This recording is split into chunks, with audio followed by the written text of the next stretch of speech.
Hello there, and welcome to Physics with William, where curiosity slows down a little and science gets room to breathe. Tonight we're settling in with a very strange subject, one that sounds almost made up when you first hear about it.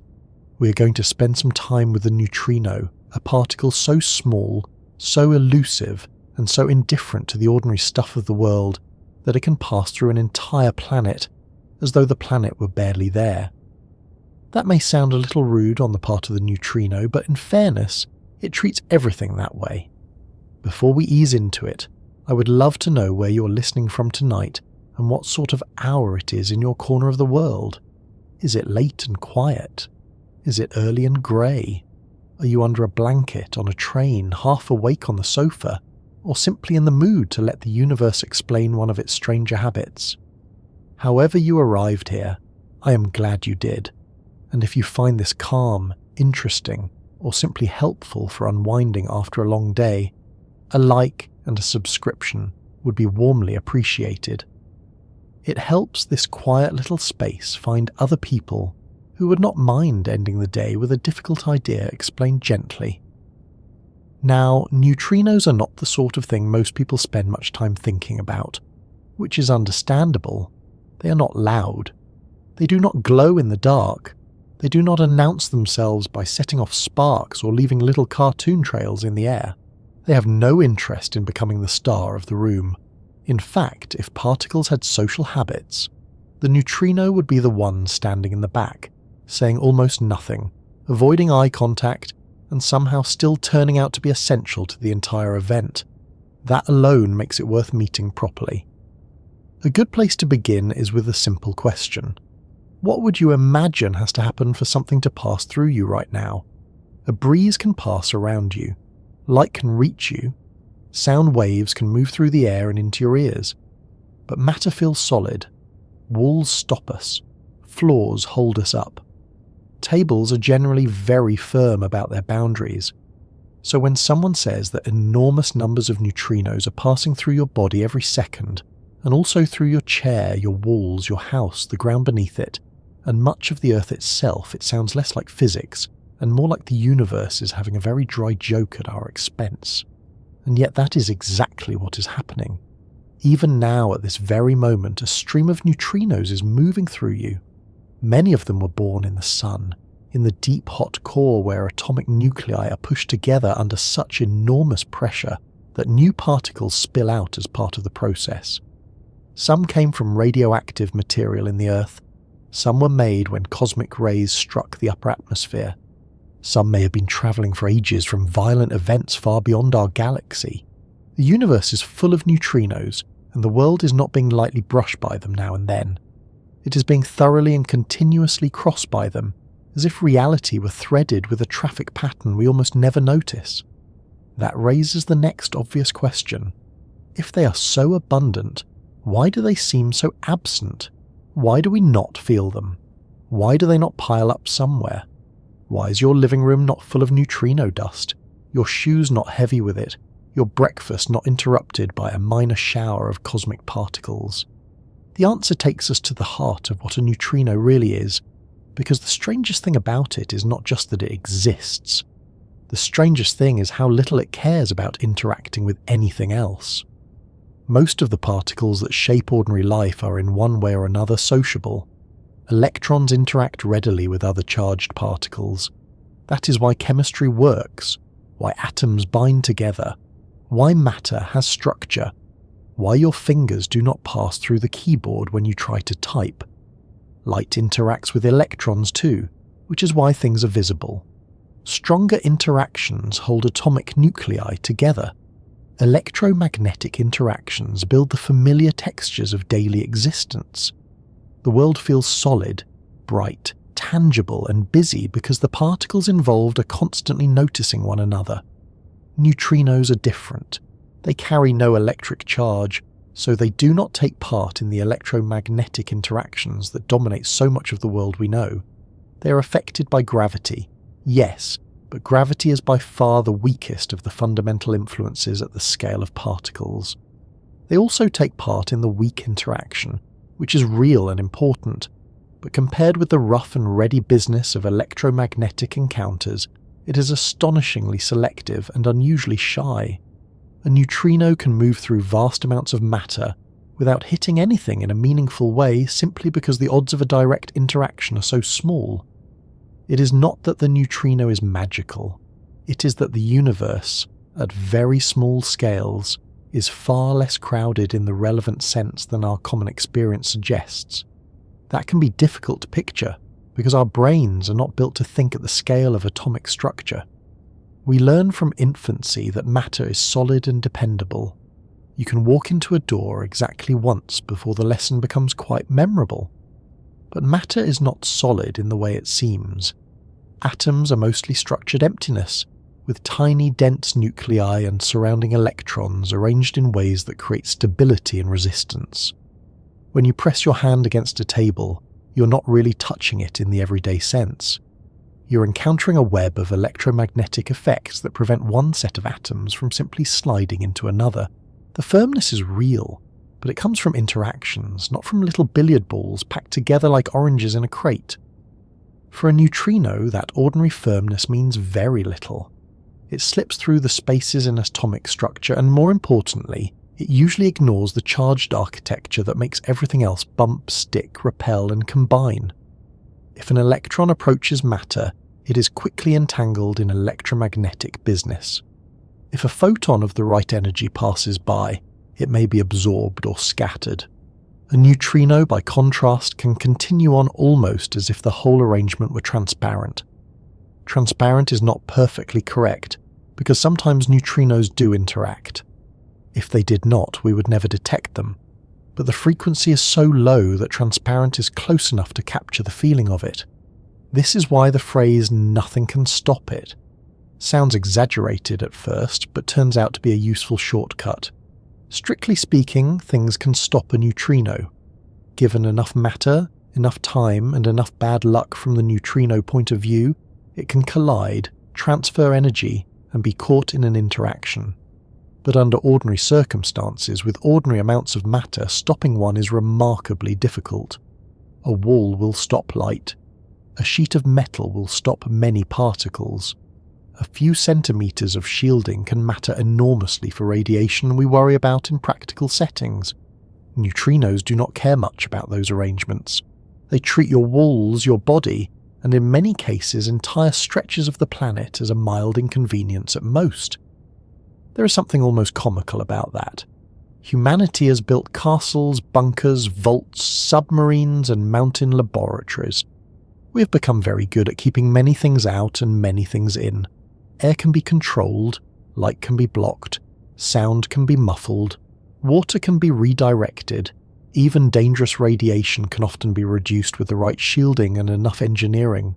But neutrinos are operating on a very different set of priorities. They arrive from the sun, from the sky, from reactors, from supernovae long past, and they continue along their way with the calm confidence of something that knows your best barriers were designed for other customers. That does not mean neutrinos are powerful in the everyday heroic sense. They are not smashing their way through matter like tiny cannonballs. In fact, the reason they pass through so easily is almost the opposite. They are so reluctant to interact that most matter barely registers their presence. They do not force doors open. They simply fail to notice the doors. If that sounds like a loophole in reality, it is because the universe is full of loopholes once you look closely enough. At this point, it helps to step back and ask a deeper version of the original question. What is a neutrino, really? Not just what does it do, but what kind of thing is it? In the modern picture of physics, a neutrino is one of the basic particles that make up the universe. It belongs to a family called leptons, which also includes the electron. But unlike the electron, the neutrino has no electric charge, and only a very tiny mass. For a long time, scientists even thought that mass might be exactly zero. That turned out not to be the case, though the mass is still so small that it remains one of the most delicate quantities in particle physics. So small, in fact, that the neutrino can move at speeds extremely close to the speed of light, which only adds to its reputation for being difficult to pin down. there is another detail that makes the neutrino especially interesting. It does not come in just one type. There are different neutrino varieties associated with different charged leptons. That already sounds like the beginning of a slightly complicated story, and it is, but for tonight the important point is simpler. The neutrino is not some isolated oddity in the catalogue of matter. It is a standard part of the deep structure of the universe. It shows up naturally in some of the most important processes we know, especially the nuclear reactions that power stars and the radioactive decays that help unstable particles rearrange themselves into more stable forms. In other words, the neutrino is not a side note, it is built into the machinery. That matters because once you understand where neutrinos come from, their abundance stops being surprising. The sun is not just producing light and heat, it is producing neutrinos in vast numbers all the time. Every second, immense numbers are generated in its core and sent out in all directions. They pass through the dense solar interior, through space, through the Earth, through us, and onward.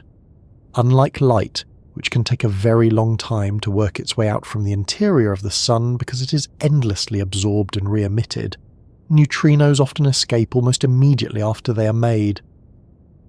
They carry information from places light cannot directly show us. In that sense, they are less like decorative extras and more like messengers that left the building before anyone else found the door. And what a strange kind of messenger they are. Most messengers, to be useful, have to arrive somewhere and hand over the note. Neutrinos spend most of their lives refusing to make contact with the recipient. That is why learning about them took so much effort.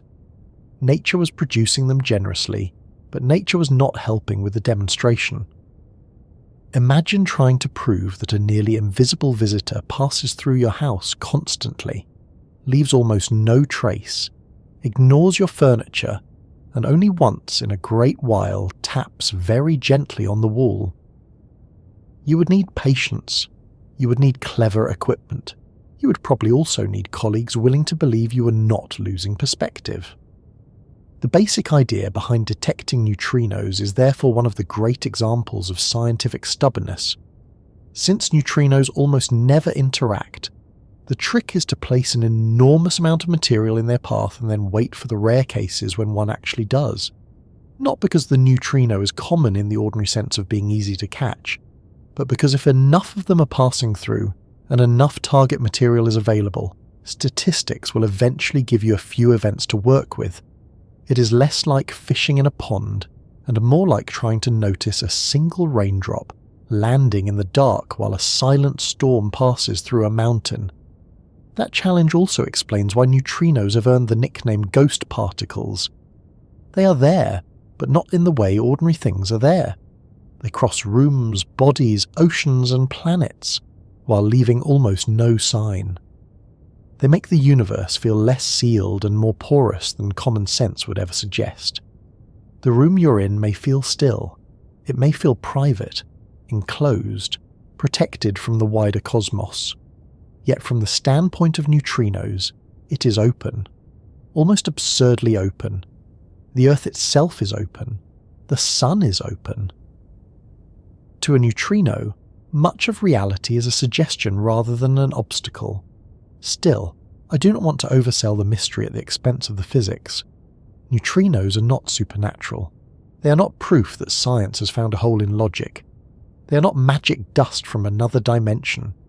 They are simply what the universe looks like when you examine it carefully enough to realize that the rules of ordinary experience are local habits, not universal laws. At our scale, matter is solid, barriers matter, and objects tend to stay politely separated. At the scale of fundamental particles, the story is less intuitive. Some particles engage strongly and shape the visible world. Others move through it with minimal fuss, and the neutrino is the master of that second category. What makes this especially satisfying as a scientific story is that it forces us to revise our instincts in a useful way. We often assume that being hard to detect means being rare or unimportant. Sometimes it does, but sometimes it means the opposite. Sometimes something is hard to detect because it is operating according to rules that barely overlap with the machinery of our senses. Human beings are built to notice pressure, light, sound, heat, motion, weight, texture. We are not built to notice a neutral lepton from the heart of a star quietly passing through our shoulder at nearly the speed of light. The neutrino is not obscure because the universe hid it maliciously. It is obscure because we are tuned for survival on the surface of a medium-sized planet, not for reading out every particle process in the cosmos. So when we ask what a neutrino really is, one honest answer is that it is a reminder that the universe is under no obligation to organise itself around our intuitions, a reminder that what feels solid may be mostly open, that what seems empty may be busy, and that what appears absent may in fact be all around us in astonishing numbers. The neutrino is one of the clearest examples of reality being larger, quieter, and stranger than it first appears. And that is where the story starts to become especially interesting, because once scientists began to suspect that such a particle had to exist, the real problem was no longer imagining it. The real problem was finding evidence for something that could leave the sun, cross space, pass through the Earth, and treat nearly every detector ever built as though it were barely worth acknowledging, to understand how that pursuit began, and why physicists became convinced that nature was hiding a very small missing piece in plain sight. We have to move from the neutrino itself to the puzzle that first made people look for it.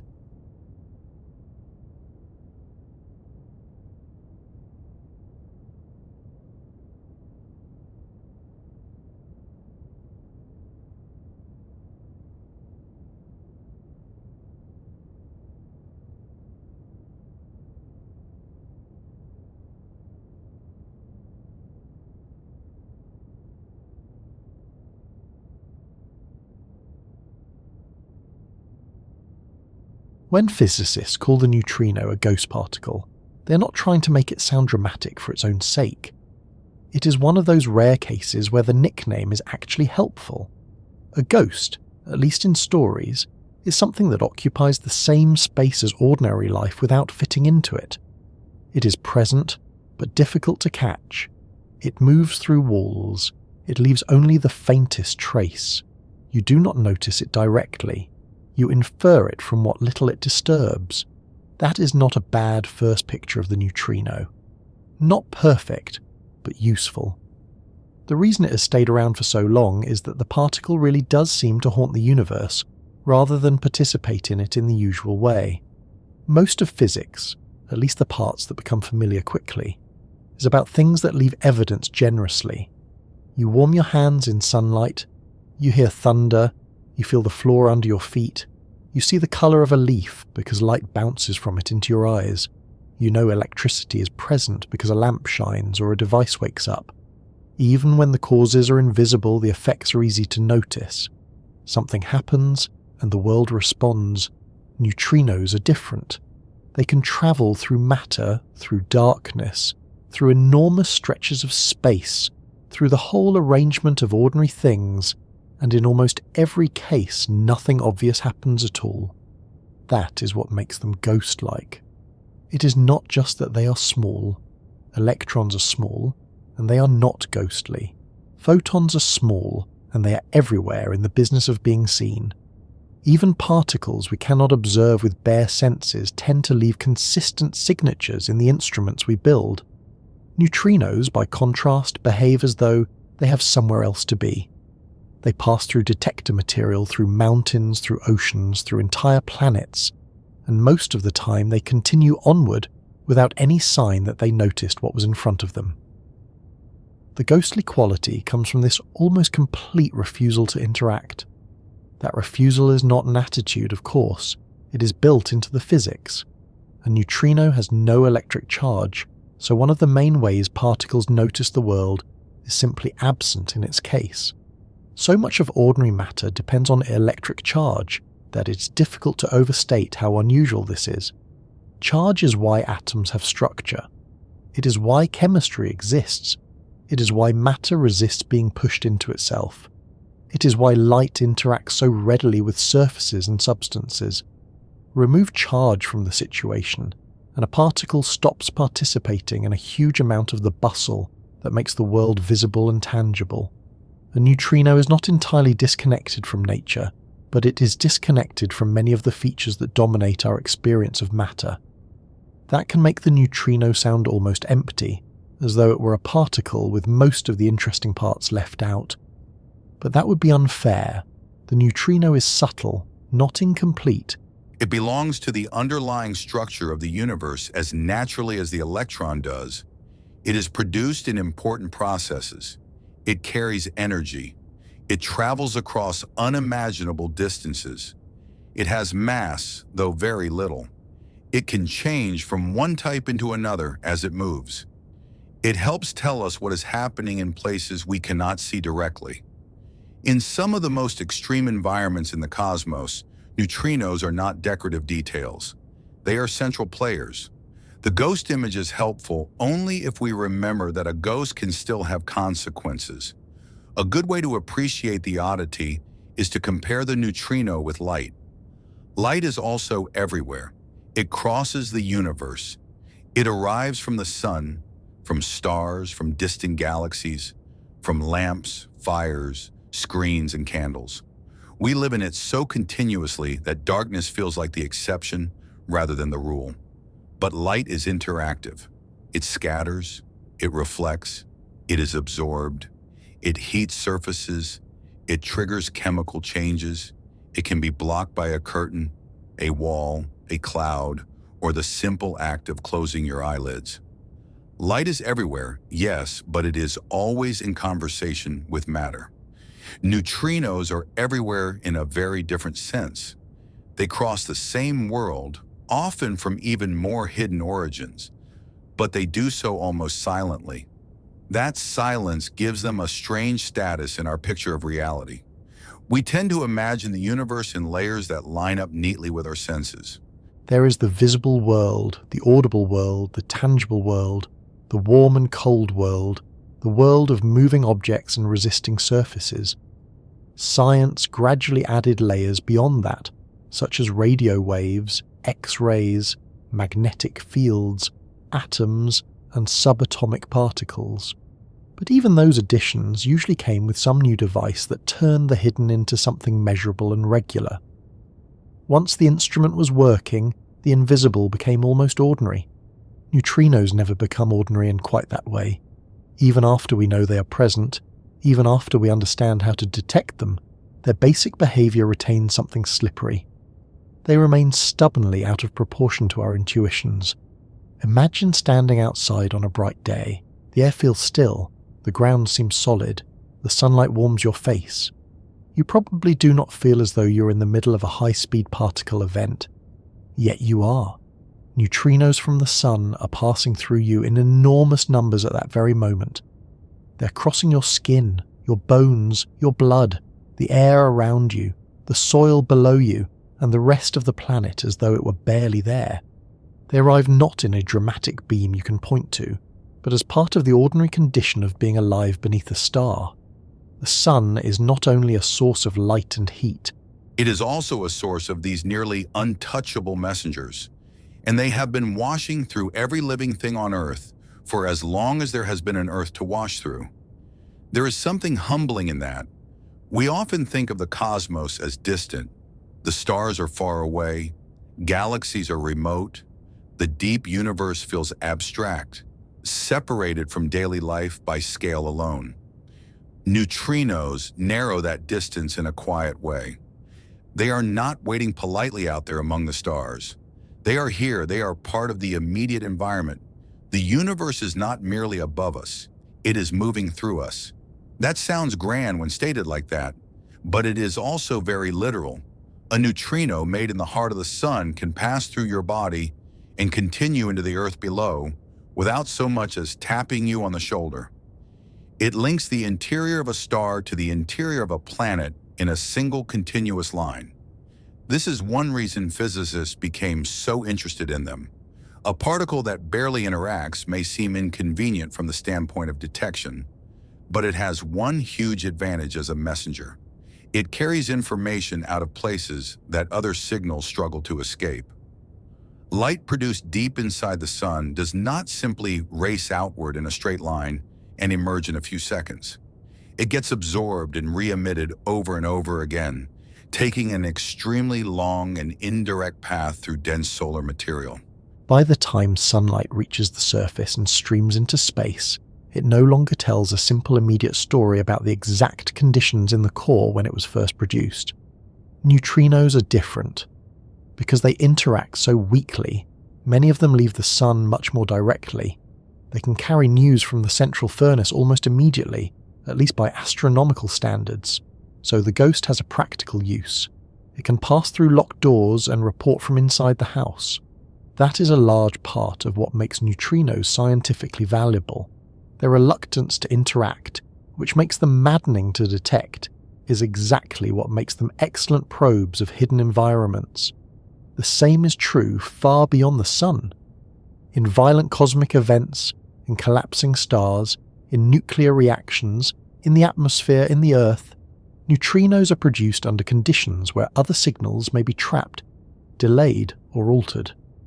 If we can catch even a small fraction of them, we gain access to stories that would otherwise remain sealed. But before detection became a triumph, absence was the main experience. The ghostly reputation of the neutrino grew out of a very simple difficulty. Nature seemed to require such a particle. Certain processes made more sense if it existed, yet it left no obvious trace in the laboratory. It was needed theoretically before it was welcomed experimentally. That can be an uncomfortable position for a scientific idea. Physics prefers evidence that can be handled, counted, repeated, and argued over in public. A particle that everyone suspects but no one can catch begins to look suspiciously like a mathematical excuse. The neutrino spent some time in that awkward social position. It is worth pausing on how unusual that is. In everyday life, if something goes through walls, ignores objects, cannot be seen directly, and leaves only rare signs of its passage, people become doubtful. Either the thing is extremely strange, or it is not there at all. In science, the standard is even stricter. Strange claims are allowed, but they have to earn their place.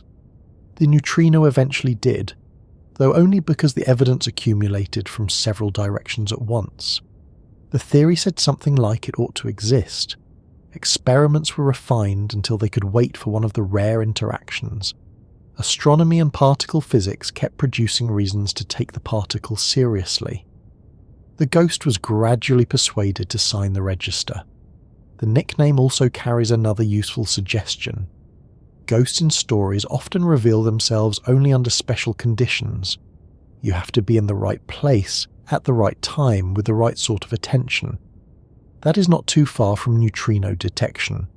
Since they almost never interact, the only sensible strategy is to arrange a great deal of material and a very sensitive environment, then wait patiently for the rare moment when a neutrino does something noticeable. That is why neutrino detectors are often huge, carefully shielded, and placed in locations where other forms of particle noise are reduced. It is not enough to build a small, clever instrument and wave it about.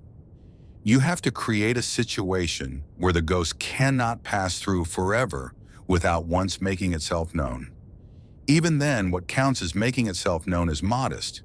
A neutrino does not knock over the furniture. In the right medium, with the right detector, one may interact with an atomic nucleus or an electron and produce a tiny flash or a brief signal. That is the evidence. A minute disturbance in a carefully monitored sea of stillness. The event itself may be over almost instantly, but from it physicists can reconstruct an extraordinary amount. They can estimate the neutrino energy, direction, or source. They can compare event rates with predictions. They can test whether the neutrino behaves as expected or whether it is quietly teaching us that our theory needs revision. The ghost never becomes easy to observe, but it becomes legible. And the more legible it became, the stranger it turned out to be. There is a temptation in science to assume that once a mysterious thing is finally measured, it will become less surprising. Sometimes that happens. The unknown becomes routine, and the wonder settles into competence. Neutrinos refuse to cooperate with that emotional schedule. Even after they were detected, They continued to raise questions. How much mass do they have exactly? Why is that mass so tiny? Why do they come in different types? Why can they change from one type into another during flight? Could they help explain why the universe contains more matter than antimatter?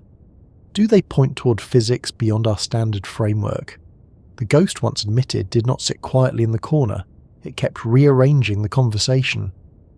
There is another layer to the metaphor that I think is worth keeping, though carefully. Ghost stories often depend on the idea that a place is more crowded than it seems. The empty hallway is not empty. The silent house is not unoccupied. With neutrinos, the universe has a similar quality. What appears still and settled is actually full of traffic. Space is not merely the stage on which stars and planets sit.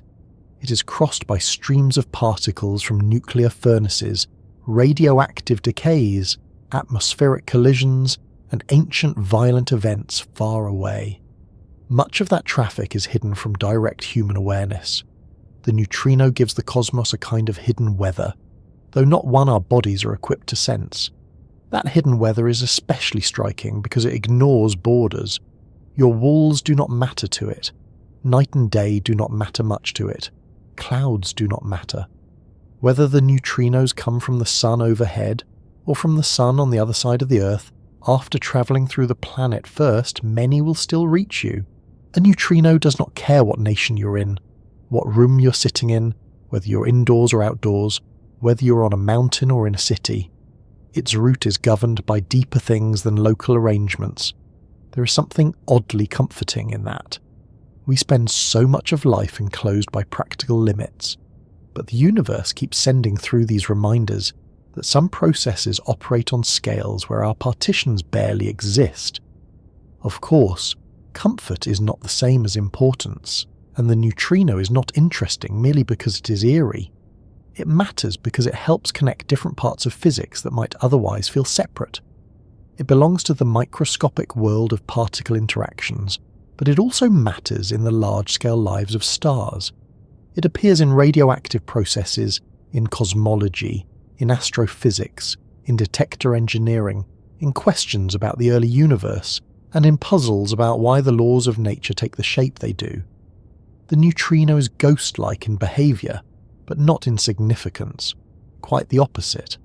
It is one of those rare entities whose very reluctance to engage turns out to make it useful across many fields at once. That combination of invisibility and importance is what gives the subject its lasting appeal. We're used to paying attention to what insists on being noticed. Bright things, loud things, heavy things, dangerous things, urgent things. The neutrino is none of those in the everyday sense. It asks for attention by almost refusing to deserve it. It exists in gigantic numbers and still manages to feel absent. It can come from the core of a star and pass through a human being with less fuss than a beam of light through a window. It reminds us that the universe is not built only from what pushes back, and perhaps that is the deepest reason the ghost metaphor works. A neutrino challenges the assumption that reality announces itself in proportion to its importance. It does not. Some of the most consequential parts of nature are quiet. Some are difficult to trap.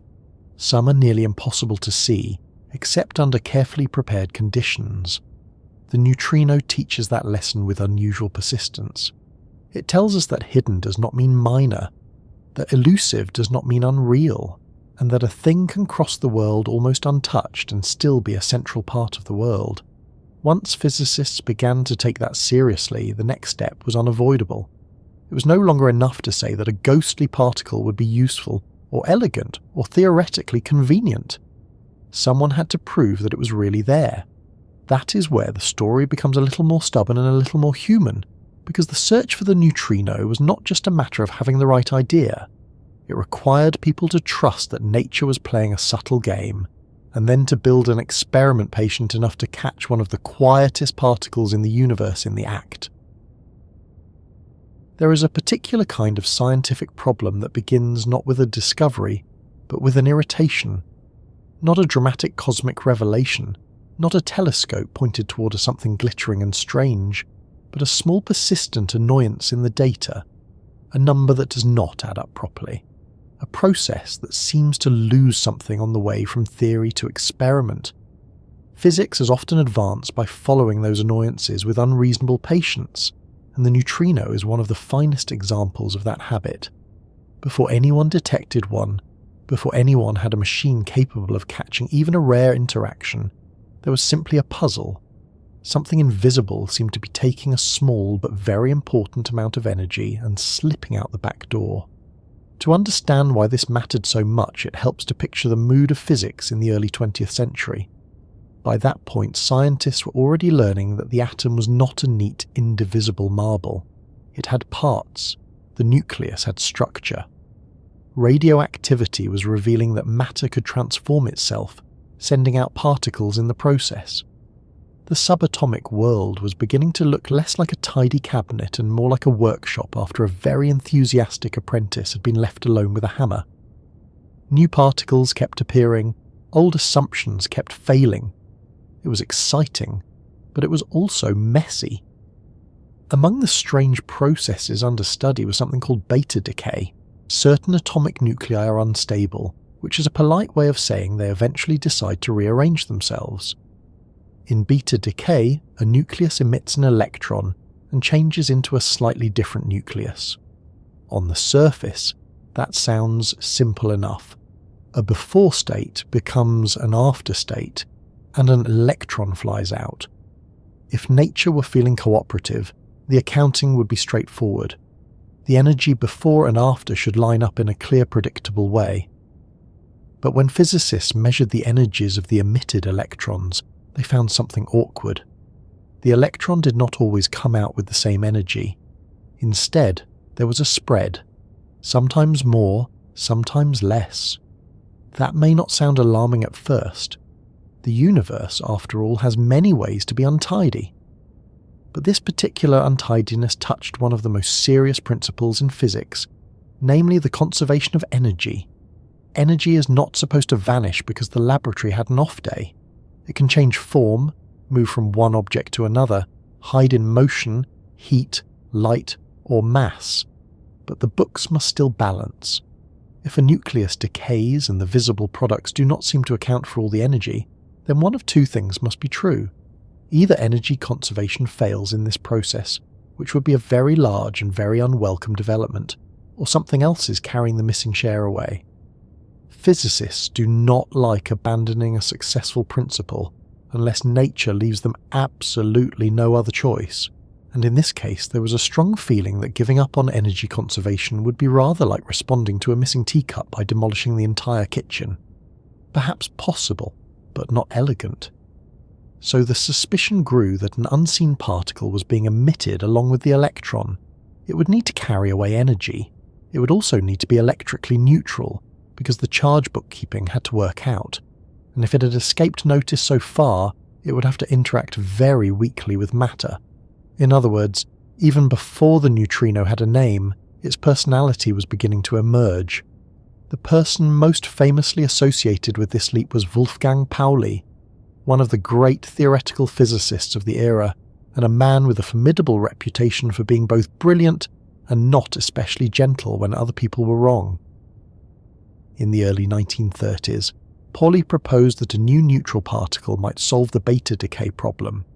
He did so with a mixture of seriousness and apology, because inventing an invisible particle to rescue conservation laws can sound suspiciously like hiding your missing house keys by declaring that a tiny, undetectable goblin must have borrowed them.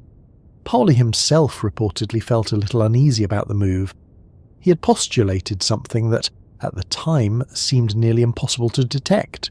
That detail is important because it tells us the discovery of the neutrino was not a straightforward case of someone spotting a new thing in an instrument and announcing victory.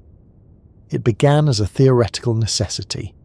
Nature seemed to be leaving fingerprints without leaving the hand. Pauli was saying, in effect, that the missing energy was not missing at all. It was just being carried off by a neutral, extremely elusive particle that the existing experiments could not see. This was a bold idea, but it had the right sort of boldness. It did not ignore the data. It made sense of them. A little later, Enrico Fermi took the idea and gave it a more complete place in physics.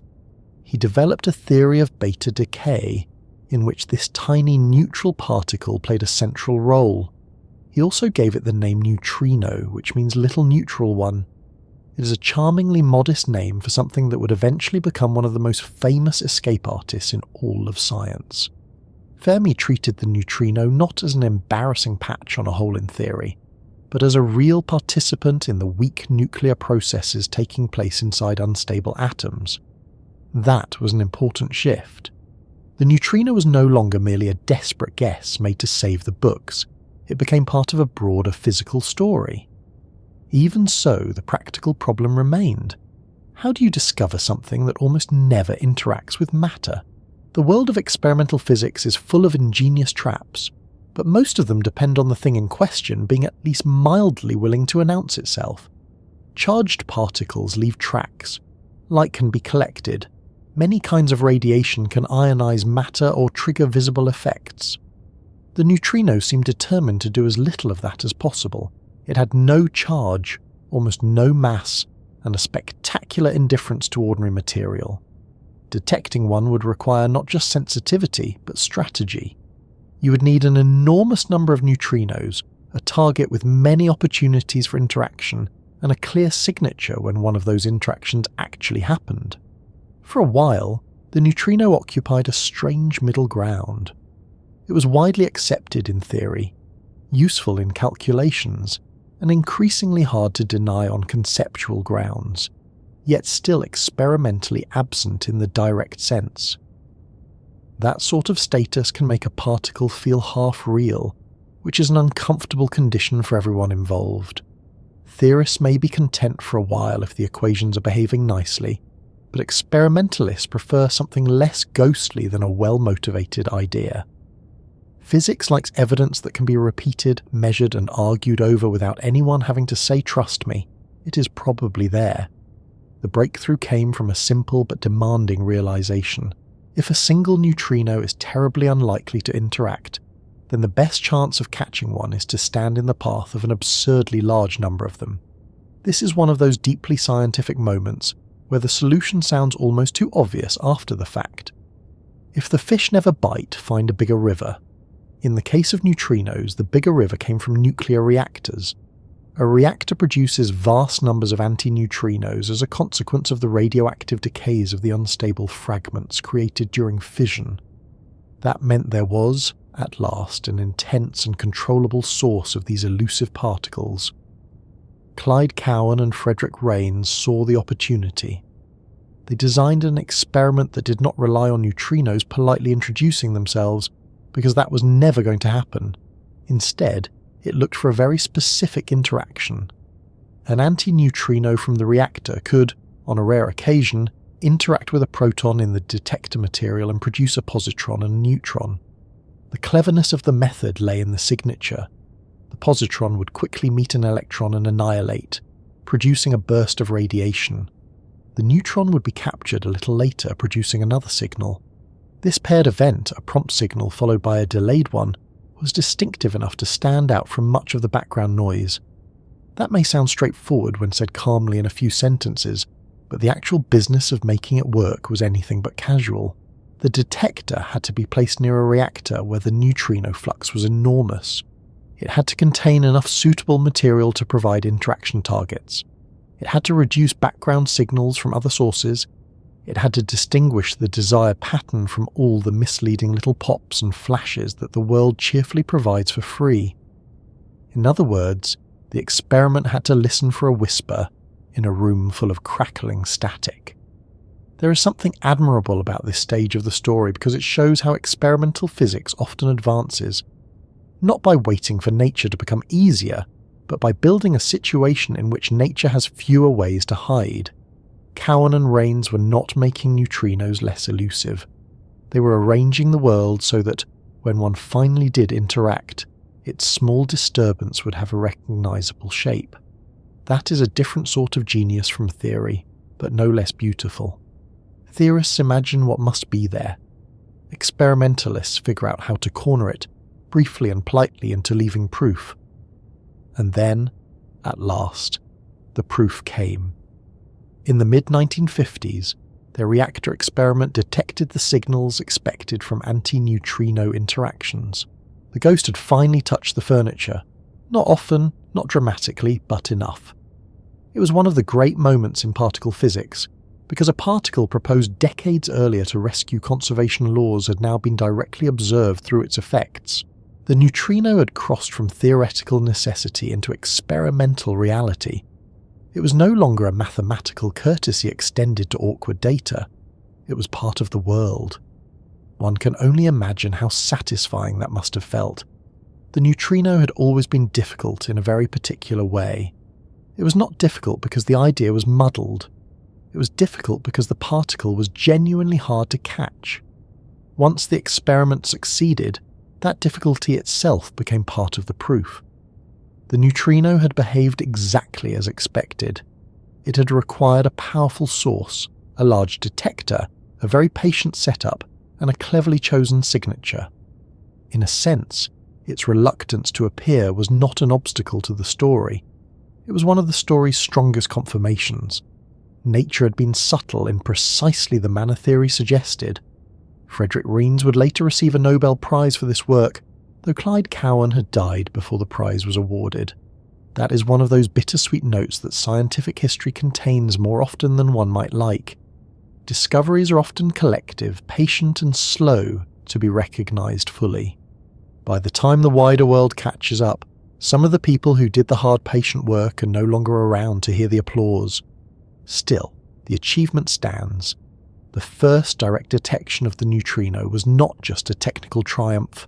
It was a vindication of the idea that the universe sometimes hides its most important ingredients behind almost impossible odds. But the story did not stop with one successful experiment. In some ways, direct detection was only the beginning. Once scientists knew neutrinos were real, they could begin using them as tools and asking more ambitious questions. Were neutrinos from the sun arriving as expected? Could we detect neutrinos from cosmic events? How many kinds were there? Did they have mass? Did they always remain the same type while travelling, or could they change along the way? The particle that had once been a bookkeeping device suddenly became a doorway into a much larger part of physics. One of the next major arenas was the sun. Since theory said the sun should produce enormous numbers of neutrinos in its core, detecting solar neutrinos would let physicists check whether their models of stellar fusion were correct. It was a beautifully direct idea. Instead of inferring what powers the sun only from the light eventually reaching us, why not try to detect the neutrinos that escape from the nuclear heart of the process much more directly? This led to large underground experiments, including Raymond Davis Jr. and his famous chlorine detector deep in a mine. The setup was simple in concept and heroic in patience. Wait for rare neutrino interactions in a huge volume of cleaning fluid, and then count the transformed atoms. What Davis found was both encouraging and troublesome. Solar neutrinos were detected, which was wonderful, but fewer arrived than theory predicted. This became known as the solar neutrino problem, and it lingered for years. It was not obvious at first whether the problem lay in our understanding of the sun, our understanding of the neutrino, or some hard-to-pin-down issue in the experiments. It is the sort of puzzle science secretly enjoys, though perhaps not always while it is in progress. A discrepancy means reality still has cards up its sleeve. Over time, the answer turned out to be even more interesting than a simple counting error. Neutrinos can change from one type into another as they travel, a phenomenon called oscillation. Detectors sensitive to one type would therefore miss some of the original solar neutrinos if they transformed on the way from the sun to Earth. This result was profound because it implied that neutrinos have mass, even if only a tiny amount. For a long time, neutrinos had been treated as massless in the simplest version of the standard theory. Once again, the most elusive particle in the room had quietly informed physicists that the theory needed revision. There is a lovely pattern here. The neutrino was proposed because a decay process seemed incomplete. It was detected by experiments designed around its reluctance to interact. Then, once established, it went on to reveal further incompleteness in our theories. It has been doing that for decades. It is difficult to catch, but once caught, it has an annoying and highly productive habit of suggesting that we still do not understand everything as well as we thought. It is, in that sense, the ideal scientific guest. Quiet at first, and then unexpectedly transformative. There is also a more human lesson in the story of discovery. The neutrino was not found because someone guessed loudly and got lucky. It was found because people trusted a principle, followed an inconsistency, built a theory, and then spent years figuring out how to test something that seemed almost untouchable. This is science at its most disciplined. Not certainty from the start, not blind faith in equations, but a kind of structured persistence. A respect for what the data are trying to say, even when they are saying it in a very low voice. If you step back and look at the whole journey, it becomes even more remarkable. A tiny neutral particle was proposed in the early 20th century because electrons from beta decay were not carrying off energy in the way simple expectations demanded. A theoretical framework was built around it. Decades later, experiments near reactors finally caught the rare signs of its interaction. Then later still, neutrinos from the sun and the atmosphere showed that these particles could change identity and must possess mass. That is an extraordinary career for something once introduced with a kind of apologetic shrug. It also helps explain why neutrinos now occupy such a special place in physics. Their discovery was never just about adding another particle to a growing list. It was about learning that some of the deepest truths in nature reveal themselves only when theory and experiment are willing to meet in very inhospitable terrain. The neutrino was hard to find because the universe did not make it easy, and yet it was found, not by brute force alone, and not by cleverness alone, but by both working together over time. So when people say neutrinos are almost impossible to catch, that is not exaggeration. It is a description earned through history. They were inferred long before they were seen. They required vast sources, patient detectors, and carefully chosen signatures. They turned one problem in radioactive decay into a whole field of inquiry, stretching from nuclear physics to cosmology. And once physicists had finally cornered the evidence well enough to say yes, this particle is real, the natural next question was no longer whether it existed. The next question was what sort of thing had been hiding there all along. By that point, once physicists were sure the neutrino was real, the problem changed in a very interesting way. The question was no longer whether this elusive particle existed at all. The question became much more basic and much more demanding. What exactly had been found? What sort of thing is a neutrino when you strip away the nickname, the mystery, and the long effort it took to detect one?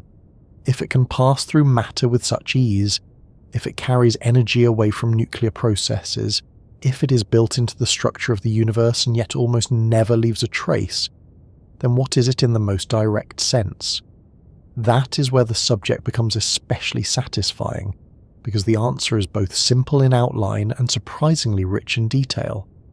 A neutrino is one of the fundamental particles of nature.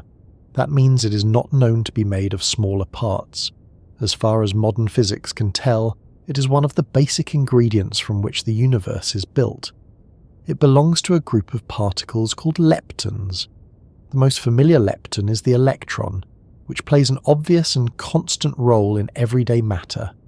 Electrons sit in atoms, take part in chemistry, carry electric current, and help determine the properties of ordinary materials. Neutrinos belong to the same broad family, but they behave in a radically different way. They are related to electrons in the deep bookkeeping of particle physics, yet in ordinary life they are almost absent from experience. One reason is that a neutrino carries no electric charge. This is not a minor detail. It is one of the central facts about the particle. Electric charge is responsible for an enormous share of the interactions that shape the visible world. Charged particles attract and repel one another. They build atoms and molecules. They respond to light. They produce electrical forces that make matter feel solid and structured. A neutrino does none of this in the usual way because it has no electric charge to bring into the conversation. It does not get caught up in the electromagnetic traffic that makes the world bright, stiff, sticky, reactive, and easy to notice. That is one major reason neutrinos can move through matter so quietly. There is another fact that matters almost as much. A neutrino has very little mass. Not no mass as physicists once hoped or suspected, but very little. In fact, its mass is so small that for many purposes it behaves almost as though it were massless. This lets it travel at speeds extremely close to the speed of light. It also means that, compared with protons, neutrons, and even electrons, the neutrino is an extraordinarily light participant in the universe. When people first hear that, they often imagine that being light must somehow make it weak or trivial. But the better way to think about it is that the neutrino is subtle. It carries energy and momentum. It can be produced in powerful events. It can cross vast distances. Its small mass does not make it unimportant. It makes it one of the least burdensome travellers in nature. So if we put those two features together, we get the basic outline. A neutrino is a very light fundamental particle with no electric charge.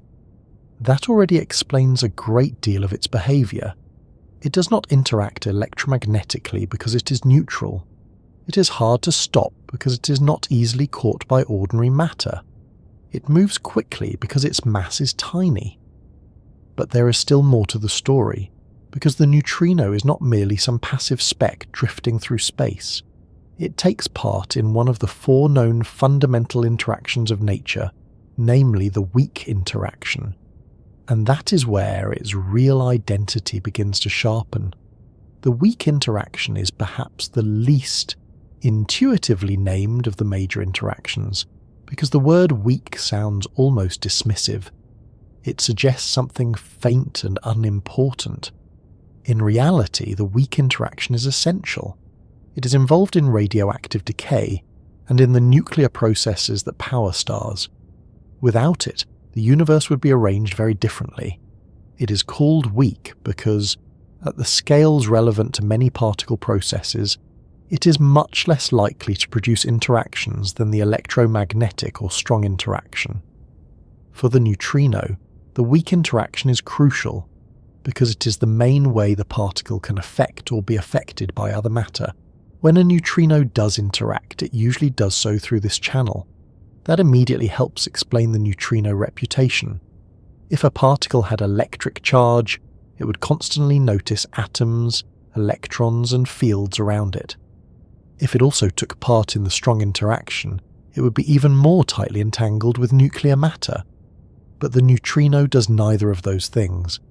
It mostly depends on the weak interaction, and the weak interaction is exactly the sort of thing that allows a particle to be real, important, and yet extremely difficult to catch. In a sense, the neutrino is what the universe looks like when a particle is allowed to exist almost at the edge of ordinary contact. There is also an important correction to make here, because the name neutrino can sound like it refers to one single particle in one single form. In fact, neutrinos come in 3 varieties. These are associated with 3 corresponding charged leptons, namely the electron, the muon, and the tau. So there is an electron neutrino, a muon neutrino, and a tau neutrino. This may seem like an unnecessary complication at first, but it turns out to be one of the most important features of the entire subject. The neutrino is not just a lone ghost particle drifting through physics. It is part of a 3-member pattern, and those 3 forms can transform into one another as the particle travels. That behaviour, called neutrino oscillation, was one of the great discoveries of modern particle physics. It showed that if a neutrino is produced in one form, such as an electron neutrino in the Sun, it does not necessarily remain in that form on its journey through space. By the time it reaches a detector, it may have changed identity. This was a remarkable result because it told physicists something profound about the neutrino. A particle can only oscillate in this way if the underlying mass structure is more complicated than the simplest early theories assumed. In other words, the neutrino turned out not just to exist, but to have an inner story about mass and identity that forced the standard theory to be expanded. Now, when people ask what a neutrino really is, there is often an unspoken desire for a more concrete picture than fundamental light-neutral lepton. That description is accurate, but it can sound a bit like a catalogue label, so it helps to say the same thing in more practical terms. A neutrino is a tiny piece of the universe that is made in nuclear transformations and that carries away energy while hardly interacting with the matter around it. It is part of the machinery by which unstable particles decay, stars generate energy, and violent cosmic events release enormous floods of almost untouchable radiation. It is not an object in the ordinary sense. It is not like a grain of dust or a microscopic ball. It is a quantum particle, which means it belongs to the deeper level of reality where matter and interaction are described in ways that do not match everyday intuition. That last point is easy to say and harder to digest. We are very used to thinking of objects as little things with definite edges and trajectories. The more science enters the subatomic world, the less helpful that everyday picture becomes. A neutrino is not a tiny pebble shot from one place to another. It has properties that can be measured, such as energy and type, but it is part of a quantum description in which particles are not little hard pellets in the old mechanical sense. This is not unique to neutrinos. It is true of electrons and photons too. But the neutrino makes the strangeness more obvious because so much of its behaviour is already outside common sense.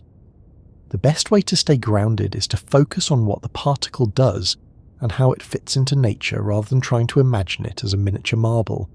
In that functional sense, the neutrino is deeply tied to change.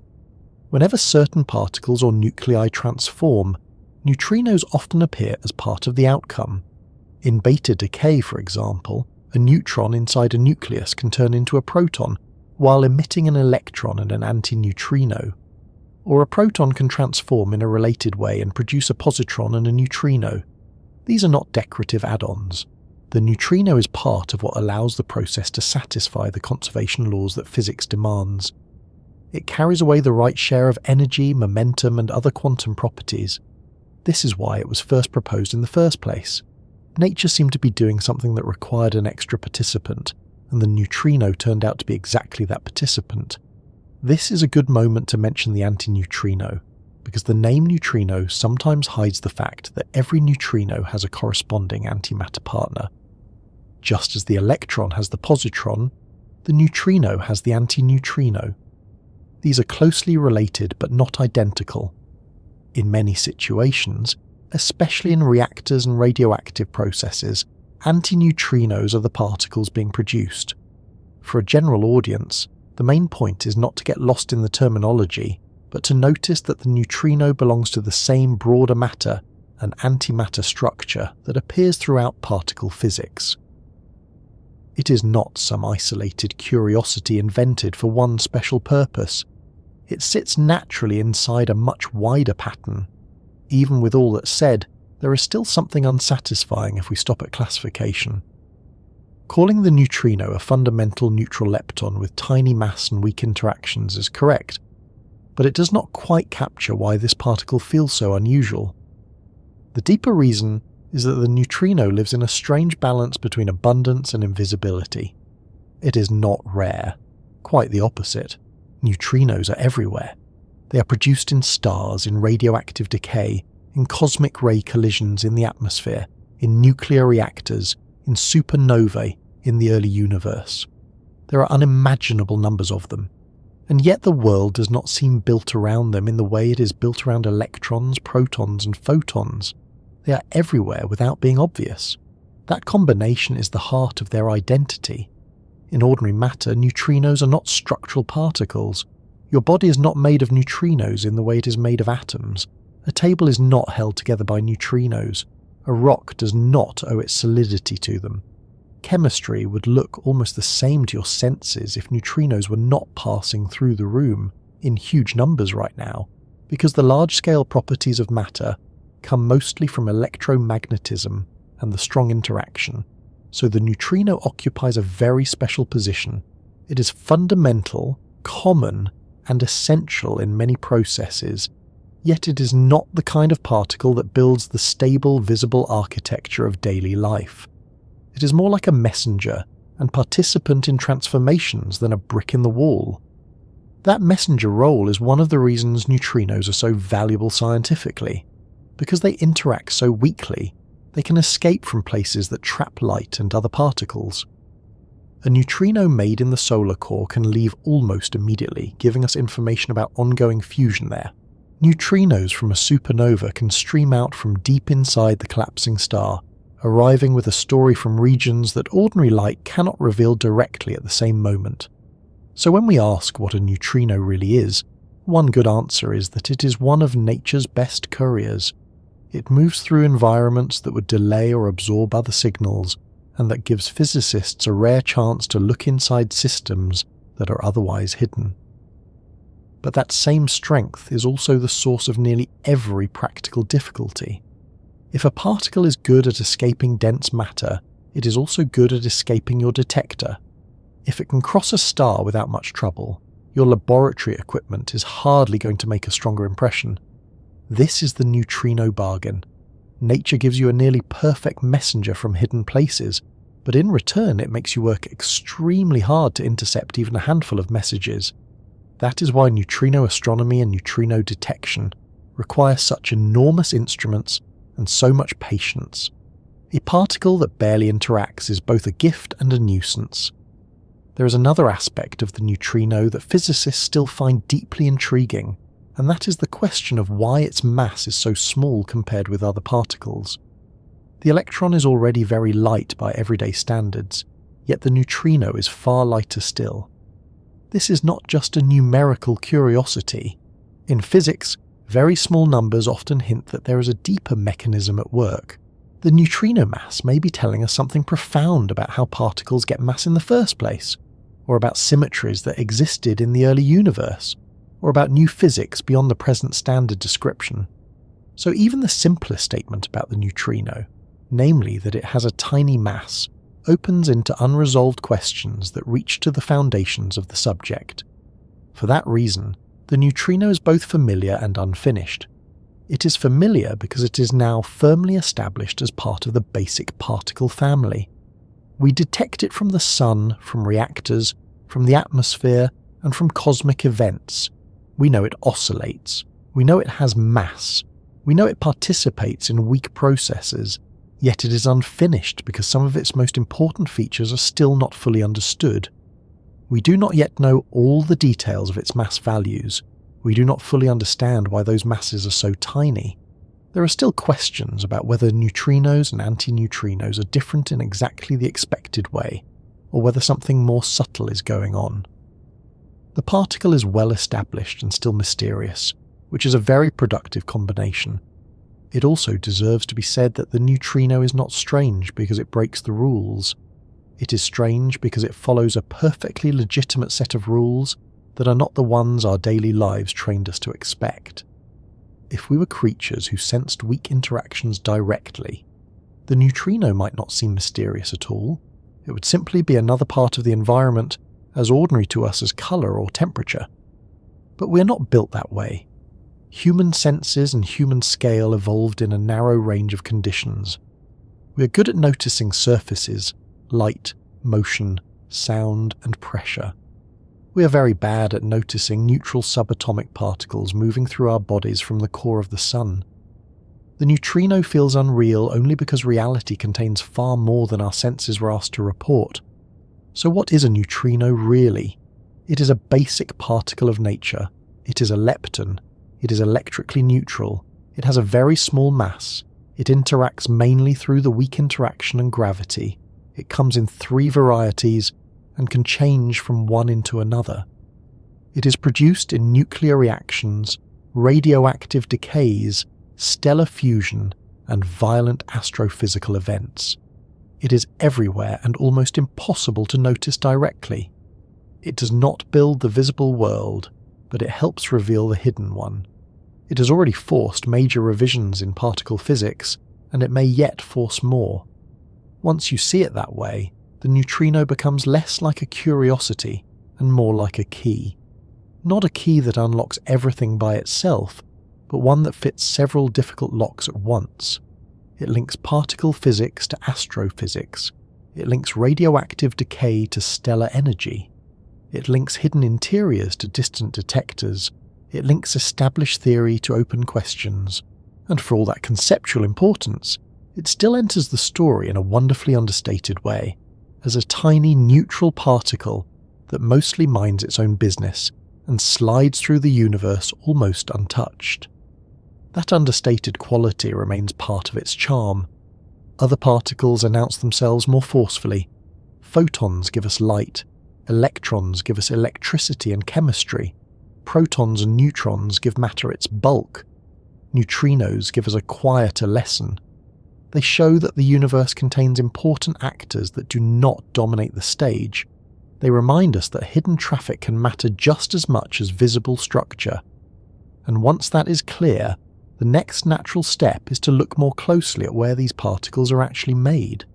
Because the answer is that neutrinos are born in some of the hottest, densest, and most energetic places in nature, then leave those places almost immediately and begin their long, silent journeys outward. If neutrinos are going to make sense as real inhabitants of the universe, rather than as abstract entries in a particle chart, then it helps to ask where they are actually made. And the answer, almost everywhere that matter is under stress, change, pressure, or extreme heat. Neutrinos are not produced in one exotic corner of physics. They appear whenever nature is carrying out certain kinds of deep rearrangement.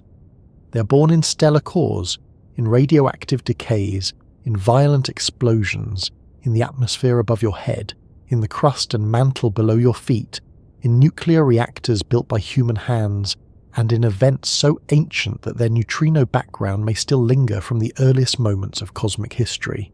In that sense, the neutrino is not tied to a single scene. It is tied to transformation itself. The most familiar source, though not the easiest one to picture properly, is the sun. Most people think of the sun as a glowing ball that gives off light and warmth. That is true as far as it goes, but it does not go nearly far enough. The sun shines because deep in its core, atomic nuclei are being fused together under enormous pressure and temperature. Hydrogen is gradually transformed into helium through a chain of nuclear reactions. These reactions do not merely produce heat in the ordinary sense, they convert mass into energy and release that energy through several channels. Some of it eventually emerges as the sunlight that reaches Earth. Some of it appears in the form of neutrinos. This is one of the most important facts about neutrinos because it means that our nearest star is constantly manufacturing them in staggering numbers. The solar core is dense, hot, and violent by any reasonable standard, even though from far away the sun can look calm enough to paint. In that central region, nuclei collide and combine in ways that are only possible because the pressure is so enormous. Along the way, particles are emitted, transformed, and rebalanced. Neutrinos are among the natural products of these reactions. They are not accidental waste. They are built into the way the process works. What makes this especially striking is the difference between how light and neutrinos leave the sun. Light produced deep in the solar interior does not simply fly straight out and arrive here a few minutes later. The sunlight we see from the surface is the end result of an incredibly complicated journey. Photons in the deep interior are absorbed and re-emitted over and over again, scattering through dense solar matter in a slow, random struggle outward. The process is so indirect that the energy can take an astonishingly long time to make its way from the core to the visible surface. Neutrinos are different. Because they interact so weakly with matter, many of them escape the sun almost immediately after they are created. They pass through the overlying layers with hardly any delay and head directly into space. That turns the sun into something more than a lamp. It is also a neutrino source broadcasting straight from its own hidden interior. In practical terms, this means that when we detect solar neutrinos on Earth, we are sampling information that comes much more directly from the nuclear engine at the centre than sunlight does. The light tells us a great deal, of course, but it has been processed by its long escape. Neutrinos are much more immediate messengers. They are leaving the core and crossing space while the rest of the solar drama continues around them. In that sense, every solar neutrino is a tiny report from the furnace itself, and the sun is only the local example. Every star that fuses nuclei in its interior produces neutrinos. Wherever nuclear burning takes place, neutrinos are likely to be part of the story. In ordinary stars, that means a steady emission tied to the processes that generate stellar energy. In more massive stars, where the internal reactions become increasingly elaborate over time, neutrino production can become even more important. As stars age and begin fusing heavier elements in layered shells, neutrinos can play a growing role in how energy is carried away from the interior. In the late life of a massive star, neutrino losses become so significant that they help shape the final stages of stellar evolution. A star is not just glowing. It is quietly leaking neutrinos as part of its inner bookkeeping. Then there are supernovae, which take the entire business to a completely different scale. When a massive star runs out of the nuclear fuel needed to support its own weight, the core can collapse catastrophically. This collapse is one of the most violent events in the universe.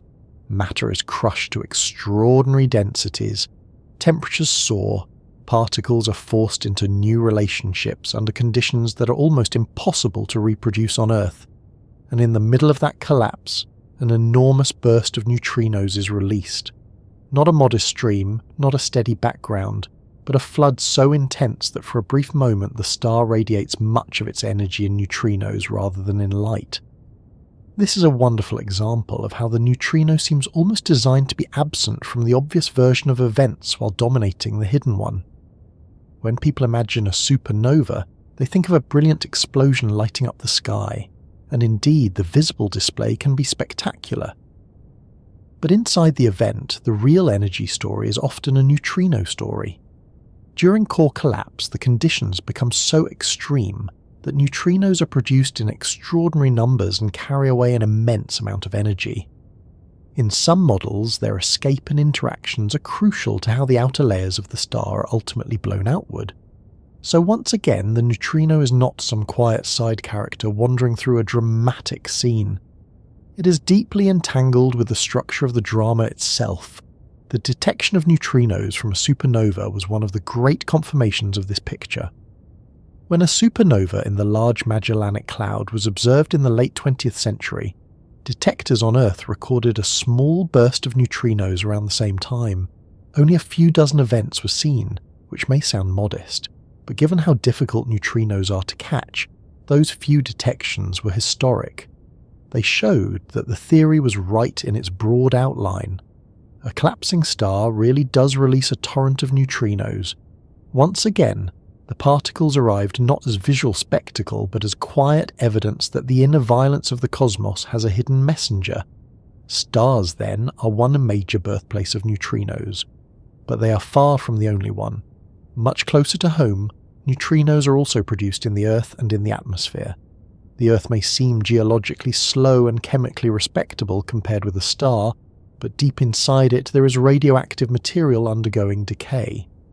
Elements such as uranium, thorium, and potassium contribute heat through radioactive processes, and some of those decays produce antineutrinos. These so-called geoneutrinos stream outward from the planet itself. That means the Earth is not merely being crossed by neutrinos from outside, it is also quietly emitting some from within. There is something pleasing about that because it adds another layer to the idea that the world is more active than it appears. Beneath oceans, mountains, cities, forests and plains, the planet is not just a cold stone wrapped in weather. It is internally alive with radioactive change and geological heat flow. Geoneutrinos are part of that hidden activity. Detecting them gives scientists one more way to probe the Earth's interior and estimate how much heat comes from radioactive decay. So once again, the neutrino reveals the inside of things. In this case, the hidden source is not a star, but the planet on which you are sitting. The atmosphere is another source, created through a completely different route. Space is not empty of energetic particles. Cosmic rays, many of them fast-moving protons or atomic nuclei, constantly strike the upper atmosphere. When they do, they collide with atmospheric nuclei and create showers of secondary particles. Some of those unstable particles then decay, producing neutrinos. These atmospheric neutrinos rain down from above and also come upward through the Earth when they were generated on the far side of the planet. This became especially important in the history of neutrino physics because atmospheric neutrinos helped reveal the phenomenon of neutrino oscillation. Their paths could be long or short depending on where they were produced, and the changing pattern of detection helped show that neutrinos transform from one type into another during travel. So already we have the Sun, other stars, supernovae, the Earth and the atmosphere. But there is still another source, and it is one humanity created almost by accident in the course of learning how to split atomic nuclei. Nuclear reactors produce large numbers of antineutrinos. When heavy nuclei such as uranium undergo fission, they break into smaller, unstable fragments. Those fragments then experience radioactive decays, many of which produce antineutrinos. A working reactor therefore becomes an intense local source of them. This was enormously useful for experimental physics because reactors provided something nature rarely offers so conveniently, a strong and relatively controllable source close enough to build a detector beside. There is a nice irony in that. The neutrino was first proposed to explain a problem in natural radioactive decay, and later it was directly detected using the antineutrinos, pouring out of human-made reactors. We did not invent neutrinos, of course. We simply built machines that happened to produce them in great abundance. That made reactors into practical laboratories for studying the very particle that had seemed almost impossible to catch. In a way, the reactor is like a miniature reminder that the same weak processes shaping stars and nuclei at large are also present in the technologies humans learn to construct. And still, the list continues. Some neutrinos come from particle accelerators, where beams of protons are smashed into targets to create unstable particles that then decay into neutrinos. These accelerator neutrinos are especially useful because they allow physicists to produce beams with known properties and send them across long distances toward distant detectors. Such experiments have become central to measuring neutrino oscillations and other properties. This is another nice twist in the story.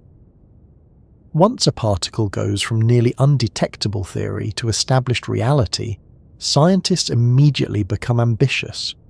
They do not merely want to catch a few by chance. They want to generate beams, send them across countries, and ask how they change on the journey. That would have sounded absurd in the days when the neutrino still felt like an apologetic patch on a theoretical problem. Then there is the early universe itself. In the hot first moments after the beginning of cosmic expansion, conditions were so energetic and dense that neutrinos would have been produced abundantly along with other particles. The universe in its youth was not a place of stars and planets, but a hot particle soup in rapid interaction. As it expanded and cooled, neutrinos decoupled and streamed freely through space. In principle, there should still be a background of relic neutrinos left from that era, somewhat analogous to the cosmic microwave background left by ancient light, though far harder to detect. This means neutrinos are not just products of stars and decays happening now, they are woven into the earliest known chapter of cosmic history. That idea has a certain grandeur to it, though it is worth handling calmly.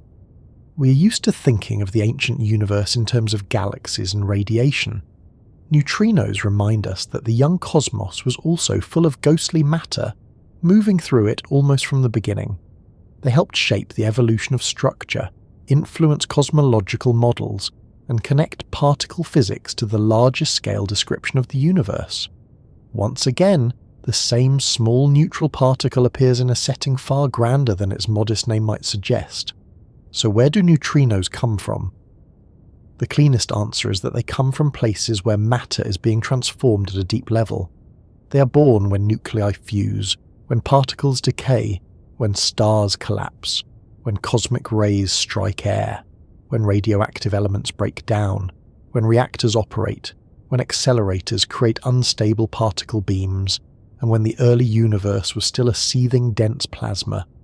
They belong not to one environment, but to the category of processes in which nature is reordering itself under fundamental rules. Fire is a good image for that.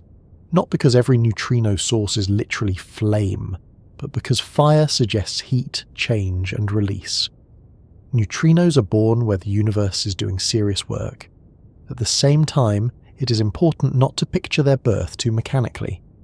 A neutrino is not a spark thrown off in the old familiar sense. These are quantum processes governed by the weak interaction and the conservation laws of particle physics. When a nucleus changes identity, or when a fusion chain proceeds through certain steps, the neutrino appears because it is required by the structure of the interaction. It carries away the right combination of energy, momentum, and quantum properties. It is part of the balancing act. So to say neutrinos are born in fire is true in spirit, but the deeper truth is that they are born in lawful rearrangement. Extreme environments simply make those rearrangements frequent and energetic enough for the neutrino traffic to become immense. The contrast between their birthplace and their later behaviour is one of the most striking things about them. Neutrinos are often born in places of unbelievable violence. The core of the Sun is crushingly hot and dense. A supernova is an astrophysical catastrophe of almost absurd power. A reactor is full of fission fragments and nuclear transformations. The early universe was the most extreme environment of all. Yet once a neutrino is produced, it leaves with extraordinary calm. It does not burn its path through matter. It does not crash from obstacle to obstacle. It simply departs, often almost untouched by the chaos behind it. That is part of what makes the particle feel so distinctive. It is born in tumult and travels in silence. There is a deeper lesson in that too. In the ordinary world, we often assume that what comes from violent places must itself be violent in its behavior. Neutrinos complicate that intuition.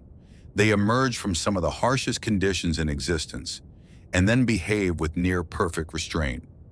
A neutrino from the Sun crosses millions of kilometers of solar material, then the emptiness of space, then the Earth itself if necessary, and in most cases still does not interact.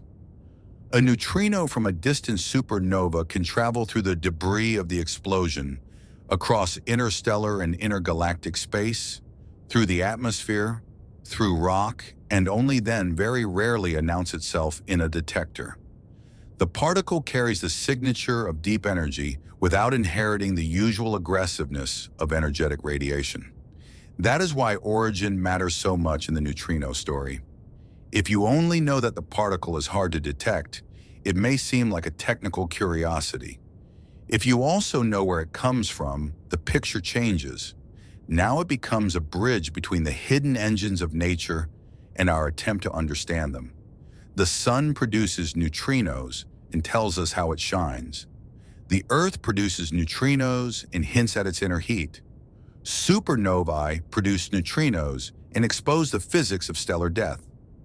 Reactors produce neutrinos and let us study weak interactions under controlled conditions. The young universe produced neutrinos and left them as traces of its earliest state. The source is never just background scenery. It is part of why neutrinos matter. And once that is clear, another question presses forward almost immediately.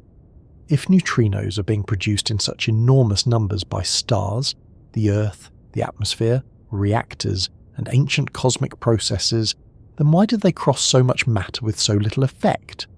Why can something born in the heart of a star leave almost unimpeded? Why can a particle from a supernova travel across the universe and then pass through the Earth as though it were mostly open?